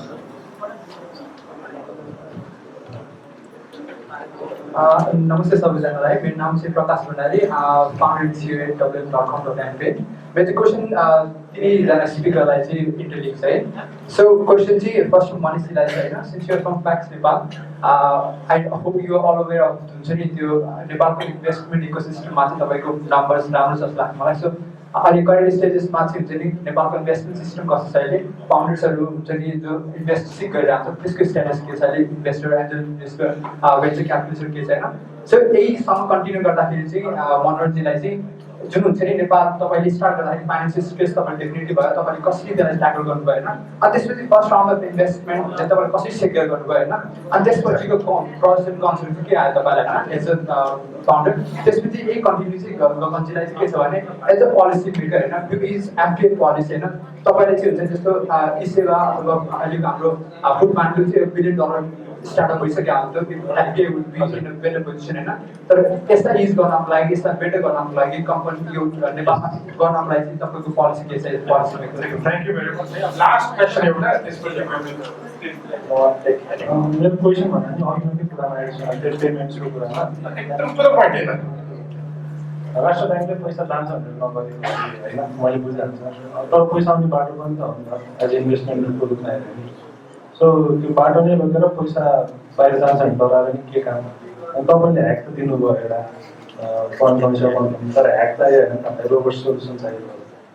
So maybe बिजनेसहरूलाई चाहिँ एक्सेस दिन सक्छन्, तर बिजनेस रेजिस्ट्रेसन प्रोसेसमा स्ट्रिक्ट गर्ने र अडिट राम्ररी गरेर एब्युज नहोस् भनेर। ओके, फर्स्टमा अगेन योपालि चाहिँ गगन दाइ गर्दै सुन्नुपर्छ लास्टमा। धेरैचोटि लास्टमा मतलब टाइम दिएर भएर योपालि फर्स्ट। Thank you. यो केही अलिक लामो हुने खालको पोलिटिकल इकोनोमिकल क्वेसन्सहरू भएकोले गर्दाखेरि म यो प्लेटफर्ममा धेरै टाइम दिन चाहन्न। निसारले सोधेको क्वेसनमा खालि एकदम राइटली पोइन्टेड आउट कि हामी काठमाडौँमा धेरै जसो अन्टरप्रेनर्सको गफ गर्दै गर्दाखेरि कुराकानी गर्दै गर्दाखेरि डिजिटल बेस्ड प्लेटफर्महरू युज गरेको कुराहरूको बारेमा कतिपय कुरा हुँदाखेरि त्यो एक त त्यसै पनि अनिबन छँदैछ। त्यो रुरल लेभलमा आइरहेको थुप्रै कुराहरू चाहिँ यो यस्तो प्लेटफर्महरूबाट उनीहरू अलग भइरहेको, छुट्टिरहेको, त्यो ठाउँ नपाइरहेको, हामीले पनि थाहा नपाइरहेको तल के भइरहेछ भन्ने त्यो ग्याप छ। सो आई थिङ्क अब हामीले पनि यस्तो प्लेटफर्महरूले पनि सबैले त्यो हामीले पाएको अनइभन अपर्च्युनिटिजहरू कुरामा त लामो कुरा हुन्छ, एजुकेसनदेखि थुप्रै कुराहरूमा जानुपर्ने हुन्छ। जम्मा अहिले नै पनि कति ठाउँहरूमा चाहिँ म त नेपाल घुमिराख्दै गर्दाखेरि हाम्रो साथीहरूले पाइरहेको जस्तो फोरमहरू पाउनुपर्ने अलिक स्केलको हिसाबले थोरै होला, तर गाउँहरूमा सानसानो सबर्ड्सहरू त्यस्तो मान्छेहरू भेट्छु म। उनीहरूले एक्सपोजहरू पाइरहेको छैन, आइडियाजहरू भन्न पाइरहेको छैन, जसले गर्दाखेरि नयाँ इन्भेस्टमेन्टहरू पाइरहेको छैन। यसमा हामी सबैले सोच्नुपर्ने कुरा हुन्छ होला। सिद्धजीले गर्नुभएको काम खालि के गर्ने अरू कुरामा आफ्नो ठाउँमा छ, साथीले भन्नु होला। मैले चाहिँ अहिले यो हामीहरूको राम्रो बिजनेस हाउसहरूलाई के कुरा भनिरहेको भने तपाईँले कर्पोरेट सोसियल रेस्पोन्सिबिलिटी अन्तर्गत तपाईँहरूले यो फिलान्थ्रोपीको कामहरू गरिराख्नु भएको छ, त्यो आफ्नो ठाउँमा ठिक छ। तर अस्ति हामीले यो 35 करोडको अस्पतालमा के खान पाल मागेको जस्तै भएकै हो। हामीले एउटा देशसँग मागिसकेपछि ठुलै कुरा माग्ने कि माग्ने नमाग्ने हामीलाई भनेको जस्तै मलाई के लागेको छ भने बिजनेस हाउसहरूसँग पनि जस्तो गोल्सा भनौँ न, गोल्सा डुइङ वेल वन्डरफुल, उहाँले थुप्रै सिएसआर अन्तर्गत गरेर राख्नु भएको छ। तर अलिकति पोलिसीमा थोरै चेन्ज गरेर तपाईँले बरु त्यो सिएसआर गरेको कुरा बरु सरकारले गर्न सक्ने कुराहरू छ, कतिपय कुराहरू त्यहाँ छ। तर एप्रेन्टिससिप यो एक प्रकारले एप्रेन्टिससिप दिएको जस्तो अथवा चाहिँ यही अब उसले कति मान्छेलाई ग्रुम गर्न सक्ला, कतिलाई इन्क्युबेट गर्न सक्ला। गोल्साले आफ्नो एउटा चाहिँ एउटा खालको चाहिँ यो के भन्छ त्यसलाई अब सानो आफ्नो एउटा इन्क्युबेसन सेन्टर जस्तो गोल्सा आफैले बनायो भने कति मान्छेले नयाँ कुरा सिक्ने कुराहरू पाउला त। एकैचोटि हजारौँ मान्छेले। किन नेपालको कर्पोरेट हाउसहरूले तपाईँको सोसियल रेस्पोन्सिबिलिटी भनेको चाहिँ स्कुल बनाउन छाना हाल्ने अथवा यहाँनिर गएर चाहिँ यो मन्दिर बनाउन पैसा हाल्ने भन्ने कुरामा त किन गर्ने, किन यतातिर नगर्ने? हामीलाई पोलिसीमा चेन्ज ल्याइदियो, यो गर्दाखेरि पनि हामीले जुन ट्याक्स एक्जेम्सनहरू पाउने कुरा छ पाउँछ भनेर भनिदियो भने हामी गर्छौँ भन्ने कुरा उहाँहरूको छ। यसमा अलिकति सायद हामीले काम गर्न सक्यो भने यसमा थोरै कुराहरू हुन्छ होला। म यो अहिले मनोरञ्जन छोड्ने कुरा छ, तर मेरो कोर भ्याल्युको कुरामा चाहिँ इम्प्लोइमेन्ट हो कि भन्ने कुरा एब्सोल्युटली हो। तर नेपालले एउटा कुरा चाहिँ बदल्नुपर्छ भन्ने कुरा छ। के कुरा बदल्नुपर्छ भने चाहिँ मुनाफा कमाउनु भनेको चाहिँ अपराध हो, पाप हो भन्ने जुन चाहिँ हाम्रो यो सामाजिक मनोविज्ञान छ, यसबाट चाहिँ बाहिर निकाल्नु पर्यो। केटाकेटीदेखि स्कुलदेखि बच्चालाई त्यसरी हुर्काउँदा नेपालको करप्सनको एउटा मेजर कारण हो भन्छु म। त्यो पैसाको कारोबार देखिने गरिकन गर्नु पाप हो, तर लुकाएर गर्नु चाहिँ के पनि होइन भन्ने मनोविज्ञान बन्दै गयो। मुनाफा कमाउनु पाप होइन, मुनाफा आफैमा सेन्ट्रल भ्याल्यु हो कि होइन, कोर हो कि होइन, अरू कुरा छ कि छैन भन्ने कुरा आफ्नो ठाउँमा महत्त्वपूर्ण छ। तर मुनाफा कमाउनु गलत होइन, मुनाफाको बारेमा सोच्नु गलत होइन। मुनाफा चाहिन्छ, मुनाफा कमाउनुपर्छ, त्यो पनि आफ्नो एउटा भ्याल्यु हो भन्ने कुरा सायद यसमा अलिकति कुराकानी गर्नुपर्छ। एग्रिकल्चर सर्भिस म्यानुफ्याक्चरिङ आजसम्म हामीले पढेको म्यानुफ्याक्चरिङले जब गरेर गएको चाहिँ हामी हङकङ सिङ्गापुर एउटा एक्सेप्सन बाहेक कसैको पनि कुरा गर्दैनौँ। नेपालको सन्दर्भ हामीले हेरेको गभर्मेन्ट पोलिसिज भन्छौँ, एजुकेसन ठुलो इम्प्लिमेन्ट हाम्रो लागि भयो। 1990s पछिको हेर्नुहुन्छ भनेदेखि पनि हाम्रो प्राइभेट सेक्टर पनि they are also one party to blame. हामीले हेरौँ न त्यो बेला हाम्रो वनस्पति घिउको इक्जाम्पल हेरौँ त, हामीहरूको चाहिँ कतिपय ठाउँमा वनस्पति एउटा इक्जाम्पल, यस्तो यति धेरै इक्जाम्पल छ जहाँ नेपालले मौका पायो। तर मौका पाएको ठाउँमा हाम्रो प्राइभेट सेक्टरले म्यानुफ्याक्चरिङको बेस बनाउने बेलामा पनि ट्रेडमा जाने गर्दाखेरिको मौकाहरू छुटेको थुप्रै हाम्रो कुरा सन्दर्भमा छ। एउटा अर्को महत्त्वपूर्ण कुरा छुटेको भनेको चाहिँ भ्यालु चेनमा, न रिजनल भ्यालु चेनमा न ग्लोबल भ्यालु चेनमा। त्यसमा सरकारको आफ्नो रोल थियो, R&D को रोल, पोलिसी इन्फ्रास्ट्रक्चर बनाउने रोल। सरकारले पनि आफ्नो रोल गरेन, इजी बाटो खोज्यो, पासपोर्ट बनाइदियो, मान्छे बाहिर गयो, रेमिटेन्सबाट पैसा आयो, सेफ्टी भल भयो, काम भयो। प्राइभेट सेक्टरले पनि सजिलोसँग आएको गेम्सहरू रुल्सहरूलाई बेन्ड गरेर आफू म्यानुफ्याक्चरिङमा जाने भन्दा पनि ट्रेड गरेर बस्ने अवस्था हामीहरूकोमा बन्यो। हामी अहिले पनि मलाई के लाग्छ भने नेपालले अहिले पनि हामीहरू जति कुरा गरे भने पनि हामीहरूकोमा चाहिँ म्यानुफ्याक्चरिङको एकचोटि त्यसलाई नसमातिकन नेपालको ट्रान्सफर्मेसनको कुरा चाहिँ मलाई चाहिँ डाउट।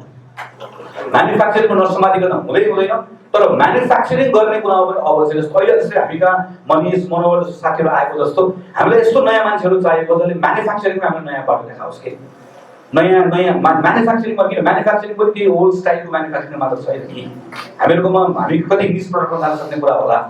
यो जेनेरेसन हामीलाई अर्को यो जेनेरेसनको एउटा नयाँ कुरा हामीलाई चाहिएको छ भन्ने कुरा मलाई चाहिँ कुरा लाग्छ। एफडीआईको सन्दर्भमा चाहिँ अब यसमा लामो सफल गर्नुपर्छ। एउटा कुरा चाहिँ मलाई मनमा लागेको कुरा, कानुन नभएकोले गर्दा नेपालमा आएन, कानुन नभएकोले गर्दा आएन भनेर भन्यौँ। त्यसो अस्ति लगानी सम्मेलन गरेर नेपालमा अहिलेसम्म बदल्नु पर्ने भनेको सबै कानुन अस्ति बदल्ने हामीले। यदि यसरी बदल्यो कि चाहिँ 2 दिनमा 3 दिनमा 24 घण्टामा कानुन पास गरेर लगानी सम्मेलनभन्दा पहिला गर्यो। तर गएको वर्षभन्दा पनि यसपालिको लगानीको कमिटमेन्टको लगानी पनि घट्यो। सो कानुन मात्र होइन रहेछ, काहीँ न काहीँ अरू केहीले, मलाई पनि थाहा छैन के कुराले गर्दाखेरि हो, तर केही न केही कुरा छ जसको कारणले गर्दाखेरि नेपालमा बाहिरको लगानीकर्ताहरू मलाई लाग्छ त्यसमध्येको एउटा कुरा भनेको चाहिँ नेपालभित्रै यही जस्तो यहाँ काम गरिरहेको मान्छेकोले जस्तो कुनै पनि बाहिर विभूषणले कुनै अर्को देशमा लगानी गर्न जानु पर्यो भने फर इक्जाम्पल जर्जियामा लगानी गर्न जानु पर्यो भने विभूषणको कन्ट्याक्ट को जर्जियाको कुनै कोही व्यापारी हुन्छ जर्जिया जानुपर्छ भने चाहिँ आज त्यो सजिलो छ जर्जियाको प्रत्येक दिन न्युज पेपर पढाएर पढ्छ प्रत्येक दिन हेर्छ सोसियल मिडियाको मान्छेलाई फलो गर्छ त्यहाँ अलिक ठुल्ठुलो मान्छेलाई फलो गर्ला अनि अहिले नेपालको कसैले पढाएर पढोस् त नेपालमा लगानी गर्न आउँछ भने चाहिँ बेहोस हुन्छ प्रत्येक दिनको समाचार पढ्यो मैले नेपालमा नराम्रो छ भनेको होइन तर समाचार पढ्दै गर्दा सोसियल मिडियाको इन्ट्रेक्सन हेर्दै गर्दा के सोचेर नेपालमा लगानी गर्न आउँछ कहाँनिर छ अनि त्यसलाई विश्वास दिने भनेको जम्मा को हुन्छ भनेदेखि भने चाहिँ नेपालमा काम गरिरहेको मान्छे हो व्यवसायी यहाँभित्रको उद्यमी यहाँभित्रको अब उसँग प्रचुर आत्मविश्वास छ भने पत्र पत्रिका कुरा विश्वास नगर्नुहोस् म छु मैले गर्न सक्छु भनेर भन्ने भने बल्ल आउने अवस्था होला जुन चाहिँ एकदमै कम हुन्छ त्यसैले मेरो विचारमा नेपालमा चाहिँ कानुन संरचना यी सबै कुराहरू एउटा कारण थियो भने हामीले बदल्यौँ नेपालीहरूकै आत्मविश्वास नउठाउने बेलासम्म हाम्रो यहाँभित्र काम गर्ने उद्यमीहरूको आत्मविश्वास नउठाउने बेलासम्म हामीले बाहिरबाट ठुलो लगानी आउने कुरा त हाम्रो लागि अझै पनि गाह्रो छ त्यो आत्मविश्वास उठाउने कुरा चाहिँ हाम्रो प्राथमिकतामा पर्नुपर्छ होला भन्ने लाग्छ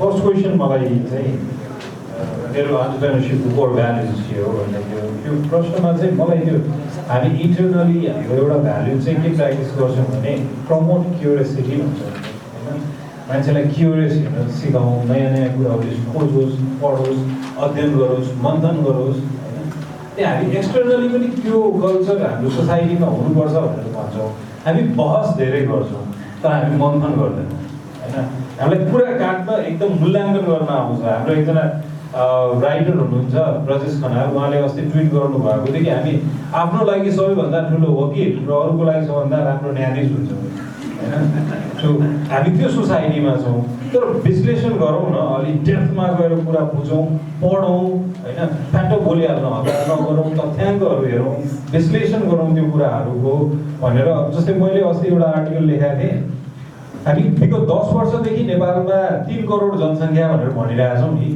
होइन अहिले एक हप्ता अगाडिको जनसङ्ख्या पनि 2 करोड 96 लाख मात्र पुगेको छ भनेपछि 10 वर्ष अगाडिदेखि त हामी हावा कुरा गरिरहेको रहेछौँ अहिलेसम्म पनि होइन 3 करोड पुगेकै छैन यो देशमा हामी 3 करोड भनेर जनसङ्ख्याको धनी ठुलो धनी देश हजारौँ युवा हरेक दिन बाहिर गइरहेछ भन्ने हजारौँ भनेको त्यो लास्ट इयरको तथ्याङ्क अनुसार हरेक दिन 1447 जना गइरहेछ भनेर यसरी कुरा गर्न थालौँ न होइन हामीले प्रमोट चाहिँ यो गर्न खोज्छौँ अब काठमाडौँको जनसङ्ख्या कति हो भनेर 50-60 लाख होला 50-60 लाख भन्यो भने अघि गङ्गाले भन्नुभएको जस्तो को एन्टरप्रेनर आएर इन्भेस्ट गर्छ किनकि त्यो डिफरेन्सेस हेरेर उतर्सिन्छ मान्छेले यदि कुरा गर्दो रहेछ 40% के भन्छ 20% 25% डिफरेन्सेसमा कुरा गर्छ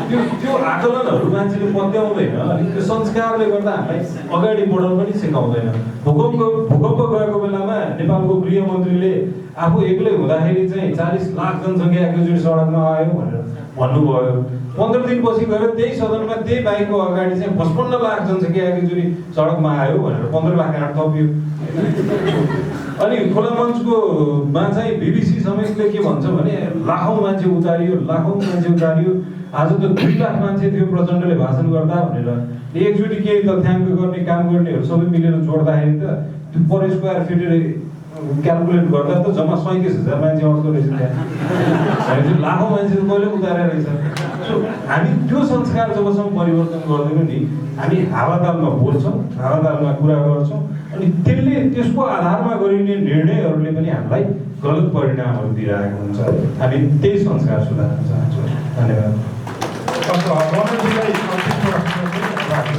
Investment, I think that is the question that I wanted to ask. And one more detail, full man is actually received investment. So, a lot of times, at the time, they will put the government in the but investment climate, of course, so, personal, full man case, investment from capital, all short term, मेरो केसमा भन्नुपर्दाखेरि सुरुको 6 वर्ष जति चाहिँ मैले आफ्नै सोर्सबाट मैले चाहिँ त्यो त्यहाँसम्म लिएर आएँ होइन। त्यो ल्याउनको मेरो अब म पर्सनल हुनुपर्छ। मैले अघि नै भने म आउटसोर्सिङ सफ्टवेयर डेभलपर भएको हुनाले बाहिर प्रोजेक्टमा काम गर्थेँ।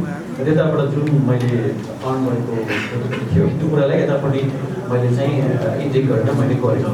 र अब मेरो केसमा भन्नुपर्दा पर्टिकुलरली मेरो केसमा भन्नुपर्दाखेरि चाहिँ त्यो बेलामा 2010मा मैले स्टार्ट गरेँ। अब हाम्रो अहिलेको जस्तो चाहिँ इन्भाइरोमेन्ट थिएन कि इन्भेस्टरहरू चाहिन्छ, इन्भेस्टमेन्ट ल्याउनुपर्छ काम गर्ने भन्ने कुरा त्यो बेलामा गर्दाखेरि चाहिँ अब एउटा इन्भेस्टमेन्ट गर्ने भनेको ब्याङ्कले गर्ने भन्ने कुरा हो। अघि उहाँले जस्तो आफ्नो बाबुआमाले गर्दै थियो त्यो कुराहरू मात्रै थियो। बाहिर भेन्चर क्यापिटलिस्टहरू हुन्छ, बाहिरको एन्जल इन्भेस्टर हुन्छ भन्ने चाहिँ किताबमा मात्रै पढेको हो। त्यो बेलामा त्यो रियालिटीमा कन्भर्ट हुन्छ भने त्यसरी छोडिएको हुन्छ। त्यस कारणले मैले पनि त्यही मान्छेबाट आफ्नै सोर्सबाट बिस्तारै बिस्तारै लिएर आएर 6 वर्षमा आफ्नै काम गरेपछि अनि मैले चाहिँ इन्भेस्टर अब मेरो चाहिँ कन्टेक्समा के हो भने अब थाहा छैन मैले घमण्ड गर्नु खोजेको होइन, तर मलाई चाहिँ इन्भेस्टरहरूलाई एप्रोच गर्नु पर्छ डिफ्रेन्ट इन्भेस्टरहरूले। अब त्यो बेलामा किन होला भन्दाखेरि पहिला आफूले आफूलाई प्रुभ गर्नु पऱ्यो। कुनै कुरा काम गर्नुभन्दा अगाडि चाहिँ कसैले इन्भेस्ट त किन गर्छ होइन। जस्तो मैले कुनै पैसा इन्भेस्ट गर्नुपर्छ कसैलाई भनेको त्यतिकै त म गर्दै गर्दिनँ। पहिला जो मान्छेले इन्भेस्टमेन्ट मागेको हो त्यसले आफूलाई अलिकति प्रुभ गरेर देखाउनु पर्ने हुन्छ होइन। त्यो कारणले गर्दाखेरि त्यो एउटा चाहिँ चाहिन्छ जस्तो लाग्यो। अब सबै कुरामा डिटेल नहुनसक्छ। मेरो कन्टेक्समा त त्यो मैले 6 वर्षसम्म गरेर मैले आफूलाई केही न केही हिसाबमा प्रुभ गरिसकेको थिएँ। इन्भेस्टरहरूले इन्ट्रेस्ट देखाउनु भयो आउनु भयो। तर सबैको मात्र हुँदैन, कसैको आइडिया फेरि इनोभेटिभ आइडिया हुन्छ। फेरि जस्तो पहिला आफैले सोर्स नभएको कन्डिसन पनि हुनसक्छ होइन। उहाँहरूको लागि त्यो छुट्टै थियो, उहाँहरूलाई इन्भेस्टरहरू चाहिन्छ। अब मेरो केसमा भन्नुपर्दाखेरि अहिले मैले भने इन्भेस्टर आउने कुरामा चाहिँ मैले अलिकति आफूलाई अलिकति प्रुभ गर्ने भइसक्यो भन्नाले चाहिँ अलिकति सजिलो भयो होइन। र उहाँहरूसँग काम गर्दाखेरि अहिले राम्रो भइरहेछ। र अब इन्भेस्टमेन्ट भन्ने कुरा हाम्रो जस्तो कन्टेक्समा हाम्रो जस्तो कम्पनीमा चाहिँ सर्भिसमा चाहिँ सबै अब अनलाइन प्रोसेस हुन्छ। ठ्याक्कै त्यसमै लगेर एउटा क्वेसन चाहिँ त्यो इन्भेस्टर्सहरू नेपालमा अहिले छ कि छैन त भनेर यदि कसैको राम्रो आइडिया जसरी तपाईँले अप्रोच गरे जस्तै यङ पुरै कसरी केही चिज ट्र्याक्सन देखाएकोमा चाहिँ forget about bank, forget about गभर्मेन्टको च्यालेन्ज गर्नु ल म प्राइभेट पैसा हाल्छु भन्ने त्यस्तो खालको एटलिस्ट भनौँ न चाहिँ रुरल एरियामा होला, तर अर्बन सेन्टर्सहरू त्यस्तो छ कि छैन? त्यो चाहिँ छ जस्तो लाग्छ मलाई। त्यो चाहिँ एकदमै छ होइन। उयो भित्रको टर्म्स एन्ड कन्डिसनमा आफूले कति फ्लेक्सिबल हुने उहाँले के राख्ने त्यो कुरा आफ्नो ठाउँमा छ। तर इन्ट्रेस्ट देखाउनलाई मान्छेहरू इन्भेस्टमेन्टको लागि भनेर अहिले क्लाइमेट चेन्ज गरेर काम गर्दैछ। Thank you Manoj. यो चिज भन्दै मैले चाहिँ एउटा अन्तिम प्रश्न छ मैले बिफोर द्याट मैले आफैले पनि के भन्छु भने कति चिजहरू चाहिँ हामी अन्टरप्रेनर बन्ने मान्छेले अन्टरप्रेनर आफै पनि एन्टरप्राइजिङ गर्नु पर्दो रहेछ कि। अघि तपाईँको ह्याक भर्सेस रोबोट सल्युसन भने टोटली अग्री। रोबोट सल्युसन छैन भने अन्टरप्रेनरले ह्याक त गर्नै पऱ्यो, यो एउटा हाम्रो चोइस कि that's why we are entrepreneurs नि त। केही चिज ह्याक गर्ने अब रोबोट सल्युसन पेमेन्ट गेटवेको कुरामा अफकोर्स त्यसमा हामीले मात्रै होइन त्यो राष्ट्र ब्याङ्क लगायत सबैले काम गरिरहेको छ। तर त्यतिले चाहिँ त्यो नभएको भएर मेरो कम्पनी बन्द भयो भन्ने अवस्था भने जस्तो I am not an entrepreneur नि, I have to find hack. त्यो कुरा चाहिँ म भन्न चाहेँ। र मेरो एउटा लास्ट प्रश्न छ, पहिले एकदम छोटकरीमा आन्सर दिनु होला। मनिषबाट सुरु गरेर चाहिँ उद्यमशीलता अन्टरप्रेनरसिपको फ्युचर नेपालमा नेक्स्ट इमिडिएट फ्युचर फेरि मलाई 20 वर्ष पछाडिको चाहियो इमिडिएटली के हुँदैछ जस्तो लाग्छ? अरू यु सी नम्बर अफ इन्टरप्राइजेसहरू चाहिँ बढिरहेको छ होइन। लास्ट इयरको डेटा मात्रै हेर्दाखेरि 7,421वटा कम्पनी रेजिस्टर भएको देखिन्छ। सो त्यो चाहिँ पहिलाको भन्दा धेरै राम्रो ट्रेन्ड हो। रिजल्ट वाइज पनि राम्रो भइरहेको छ। हामीले आफैले पनि अब यो रजिस्ट्रेसनहरू गभर्मेन्ट त्यो कुराहरू बिस्तारै चेन्ज हुँदै जान्छ हेर्नुहोस् होइन। त्यसमा अल्झियो भने हामीले सबै पोलिसीहरू सबै इन्भाइरोमेन्टहरू हेऱ्यो भने त let's not do anything in this country, let's go abroad भन्ने नै हुन्छ। तर त्यही च्यालेन्जहरूलाई एक्सेप्ट गरेर गर्दाखेरि त रमाइलो हुने हो नि होइन। अनि किन लाइफलाई बोरिङ बनाउने, जहाँ चाहिँ हरेक दिन you know what time you want to wake up अनि what time you need to go to bed होइन। लाइफ त त्यति बोरिङ हुँदैन नि यस्तो देशमा। एभ्रिथिङ सरप्राइजेसहरू भइरहन्छ। विनोद चौधरीले लेख्नु भएको एउटा किताबमा, उहाँको विनोद चौधरी भन्ने किताबमा एउटा स्टेटमेन्ट छ, यो देशमा उद्यमशीलता यति रमाइलो छ कि टेनिस कोर्टमा टेनिस खेलिरहेको बेलामा कुन चाहिँ बेला क्रिकेट बल आइपुग्छ थाहै हुँदैन। त्यो पो रमाइलो। त्यो अमेरिकामा हुँदैन क्या यस्तो रमाइलो। त्यो टेनिस बलै आइरहन्छ सधैँ। So you not get any surprise. तर अहिले हेर्दाखेरि विभूषणले सोधेको प्रश्नको जवाबमा एक्साइटिङ भइरहेछ होइन। तथ्याङ्क भन्ने हामीले 2012मा सुरु गर्दाखेरि मान्छेले बुझ्दैन थियो, फाइल फालिदिन्थ्यो, प्रपोजलहरू हुत्याइदिन्थे, किन चाहियो त्यो तथ्याङ्क, अहिलेसम्म त केही नगरिकन आइपुगेको छु, यहाँ गरेका छौँ भनेर। तर अहिले तथ्याङ्क खोज्दै आउँछन् मान्छे भनेपछि त्यो पनि एउटा चेन्जको इन्डिकेटर हो। र मान्छेहरूले धेरै कुरामा एन्टरप्रेन्योरसिप बुझ्न थालेको छ, इन्टरप्राइजिङ बुझ्न थालेको छ, बहस हुन थालेको छ, मन्थन गरिन थालेको छ, कथाहरू सुन्न थालेको छ। सो मैले यसो हेर्दाखेरि it has very good future, immediate future नै। तर हामी आफैले चेन्ज गर्नुपर्ने, before government, before politician, before हाम्रो प्यारेन्ट, हामीले आफैले चेन्ज गर्नुपर्ने कुरा के हो भने हामीले काम गर्ने संस्कार होइन। हामी काम गर्न जान्छौँ कि अफिस जान्छौँ होइन, हामी काम गर्छौँ कि काम गरे जस्तो गर्छौँ, त्यो कुराहरूमा हामीले ध्यान दिनुपर्छ। किनकि जति मेहनत गरिरहेको छौँ हामीले त्यति मेहनत चाहिँ पर्याप्त छैन। Thank you.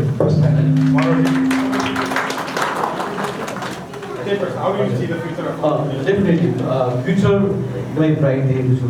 लाइक मनिषजीले पनि भन्नुभयो जस्तो जुन बेलामा मैले मास्टर्स गरेर आएको थिएँ आजबाट 15-16 वर्ष अगाडि, त्यो बेलामा एन्टरप्रेन्योरसिप भनेको मेरो लागि त्यो एउटा मास्टर्स डिग्रीको एउटा बुक 50 मार्क्सको क्वेसनलाई पास गरेर एउटा सर्टिफिकेट दिनुपर्ने रूपमा मात्रै लेखेँ मैले पनि। एन्टरप्रेन्योरसिप भनेको त्यो एउटा टपिक मात्रै थियो, एउटा सब्जेक्ट मात्रै थियो। तर आजको कुरा गर्नु छ भने अब यहाँ एकजना यत्रो इन्ट्रेस्ट देखाएर आउने भएको छ। म अरू पनि कति प्लेटफर्म म धेरै चाहिँ जान्न, तर कति ठाउँमा गइरहेको छु। र एउटा चाहिँ एउटा बहस उहाँले मान्छेको बहस चलिरहेको छ, मान्छेहरू त्यसमा कि एउटा एन्टरप्रेन्योर हुनुपर्छ कि काम गर्नुपर्छ भन्ने कुरा चाहिँ डेभलप भएर गइरहेको छ। र यो डेभलप पनि भएर जानु र अब नेपाल जस्तो कन्टेक्समा जहाँ केही भएको छैन, धेरै कुरा हुनु बाँकी छ, त्यहाँ अपर्च्युनिटी पनि त्यति नै होइन। जुन ठाउँमा केही भएको छैन त्यही नै हुने अपर्च्युनिटी। भनेपछि दुईवटा चिज एकदमै राम्रो, एकतिर केही गर्नुपर्छ भन्ने चाहिँ मान्छेमा चाहिँ त्यो एउटा डेभलप भएर गइरहेको भावना हो।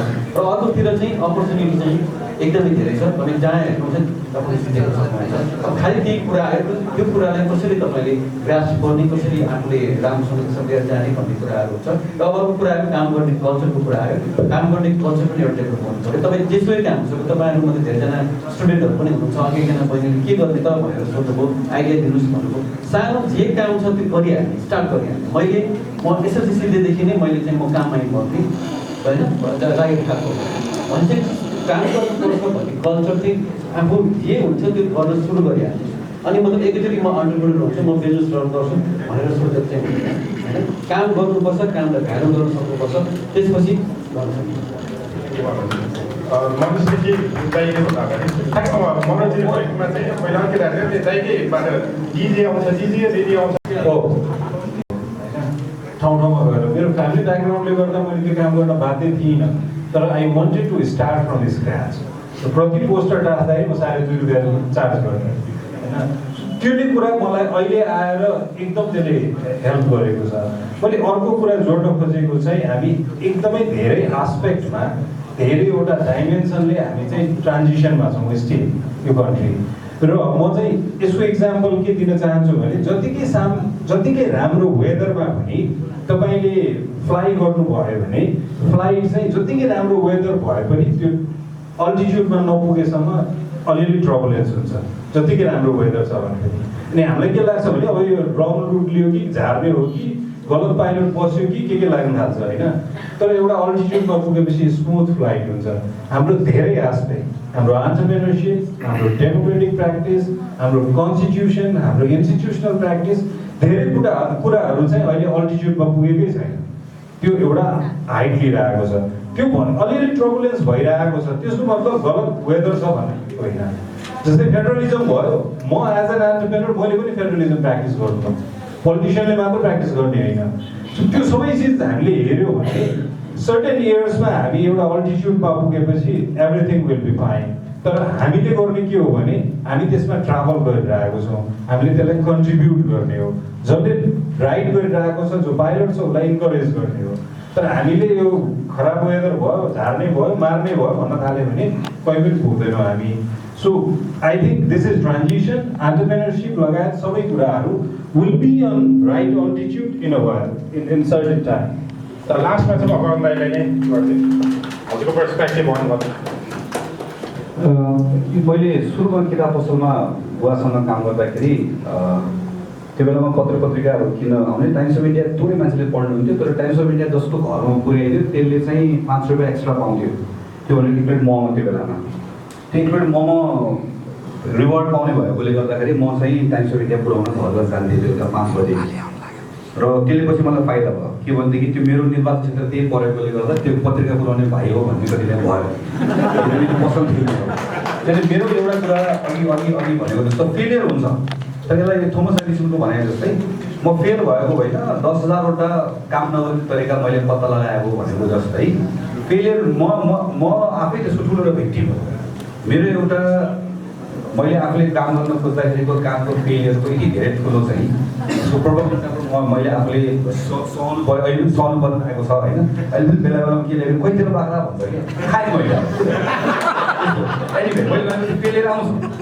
त्यो सबै कुरा छ के गर्ने भने सिकाएको क्वेसनको रूपमा काम गर्न नलजाउने काम गर्ने आँट गर्ने जाने भित्र छिर्ने भिड्ने आउँछ लाग्ने लड्ने जुझ्ने यङ मान्छे भनेको त्यो कुरा गर्ने मलाई मेरो कुरा एउटा मेरो दोस्रो कुरा म यसरी लर्ड्समा मैले क्रिकेटको फाइनल हेर्ने मौका पाएँ एक दिन जानुलाई गएको दिनमा मेरो त्यहाँको साथीले चाहिँ कहाँबाट मलाई त्यहाँ एकजना इन्डियन उसको ब्याकग्राउन्डको इङ्ग्लिस मान्छे त्यहाँको मान्छेसँग भेटाउन लिएर गयो कुरा गर्न जाँदै गर्दाखेरि पछि मैले थाहा पाएँ त्यो युकेको सबैभन्दा धनी मान्छे रहेछ हो अहिले आउनुसार गुगल गरेँ मैले त्यसको त्यो ह्युमिलिटी सबै देखेपछि को रहेछ कि मलाई जाने बेलामा खास व्यवसाय भन्ने मात्र थाहा थियो अनि उसँग कुरा गर्दै गएपछि मैले नेपालमा आइज लगानी गरेँ यहाँ गरेँ भने उसले बिचमा रोकेर मलाई के भनेर सोध्यो भने त सरकारको पार्टीको मान्छे हो भनेर सोध्यो मैले भने होइन म नेपालको एमपी हो म फलाको अपोजिसन पार्टीको भनेर भने त्यसले मलाई भने हाम्रो देशको भन्दा त्यो धेरै फरक रहेछ अपोजिसन पार्टीको एमपी आएर मलाई देशमा लगानी गर यो भनिरहेको छ मैले कुन सन्दर्भमा भन्न खोजेको भने तपाईँले बाहिरबाट हेरेको जस्तो मात्रै होइन मलाई अस्ति केही दिन अगाडि एकजना मान्छेले के भन्नु भने तपाईँलाई भेटेर एकदम खुसी लाग्यो तपाईँलाई संसदमा उहाँले के भन्नु जस्तो लाग्यो तपाईँलाई संसदमा बोलेको देख्छु भन्नु जस्तो लाग्यो भनेको तपाईँलाई संसदमा कराएर आएको देख्छु मैले इमेजै कराएर आएको बोलेको पनि हो एकातिर त्यो छ भने तर सँगसँगै हाम्रो जेनेरेसनको मान्छेहरू हामी क्रस पार्टी पनि काम गरिरहेको छौँ म अरू पार्टीको मन्त्रीहरूसँग हामी क्वेसन पनि उठाइरहेको छु सँगै काम पनि गरिरहेको छु तपाईँले अहिले भनेको कतिपय कुराको सोल्युसनको लागि उहाँहरूसँग बसेर काम गर्छौँ सरकारमा बसेको मान्छेहरूसँग काम गर्छौँ हाम्रो जेनेरेसनको पोलिटिसियन्सहरू हामी फरक ढङ्गले काम गर्ने कोसिस गरिरहेका छौँ हाम्रो जेनेरेसनमा यस्तो तगडा मान्छे चाहिँ यो एक से एक सफल मान्छेहरू आएको जसको स्टोरी हामी बेच्न सक्छौँ मनिषको बेच्न सक्छौँ मनोहरू हामी सबै साथीहरू बेच्न सक्छौँ हामी विभूषणको यत्रो साथीहरू आएको छ आजको हाम्रो कार्यक्रमको अर्गनाइजर अश्विनको थुप्रै अरू साथीहरू हुन्छ यहाँ भएको मान्छेहरूमा अनि यस्तो एस्पायर गर्ने यङ मान्छेहरू 2-3 घन्टादेखि हाम्रो कुरा सुन्न यहाँ आउनुभएको छ भनेपछि त्यो एउटा मोटिभेसन भएर आएको हो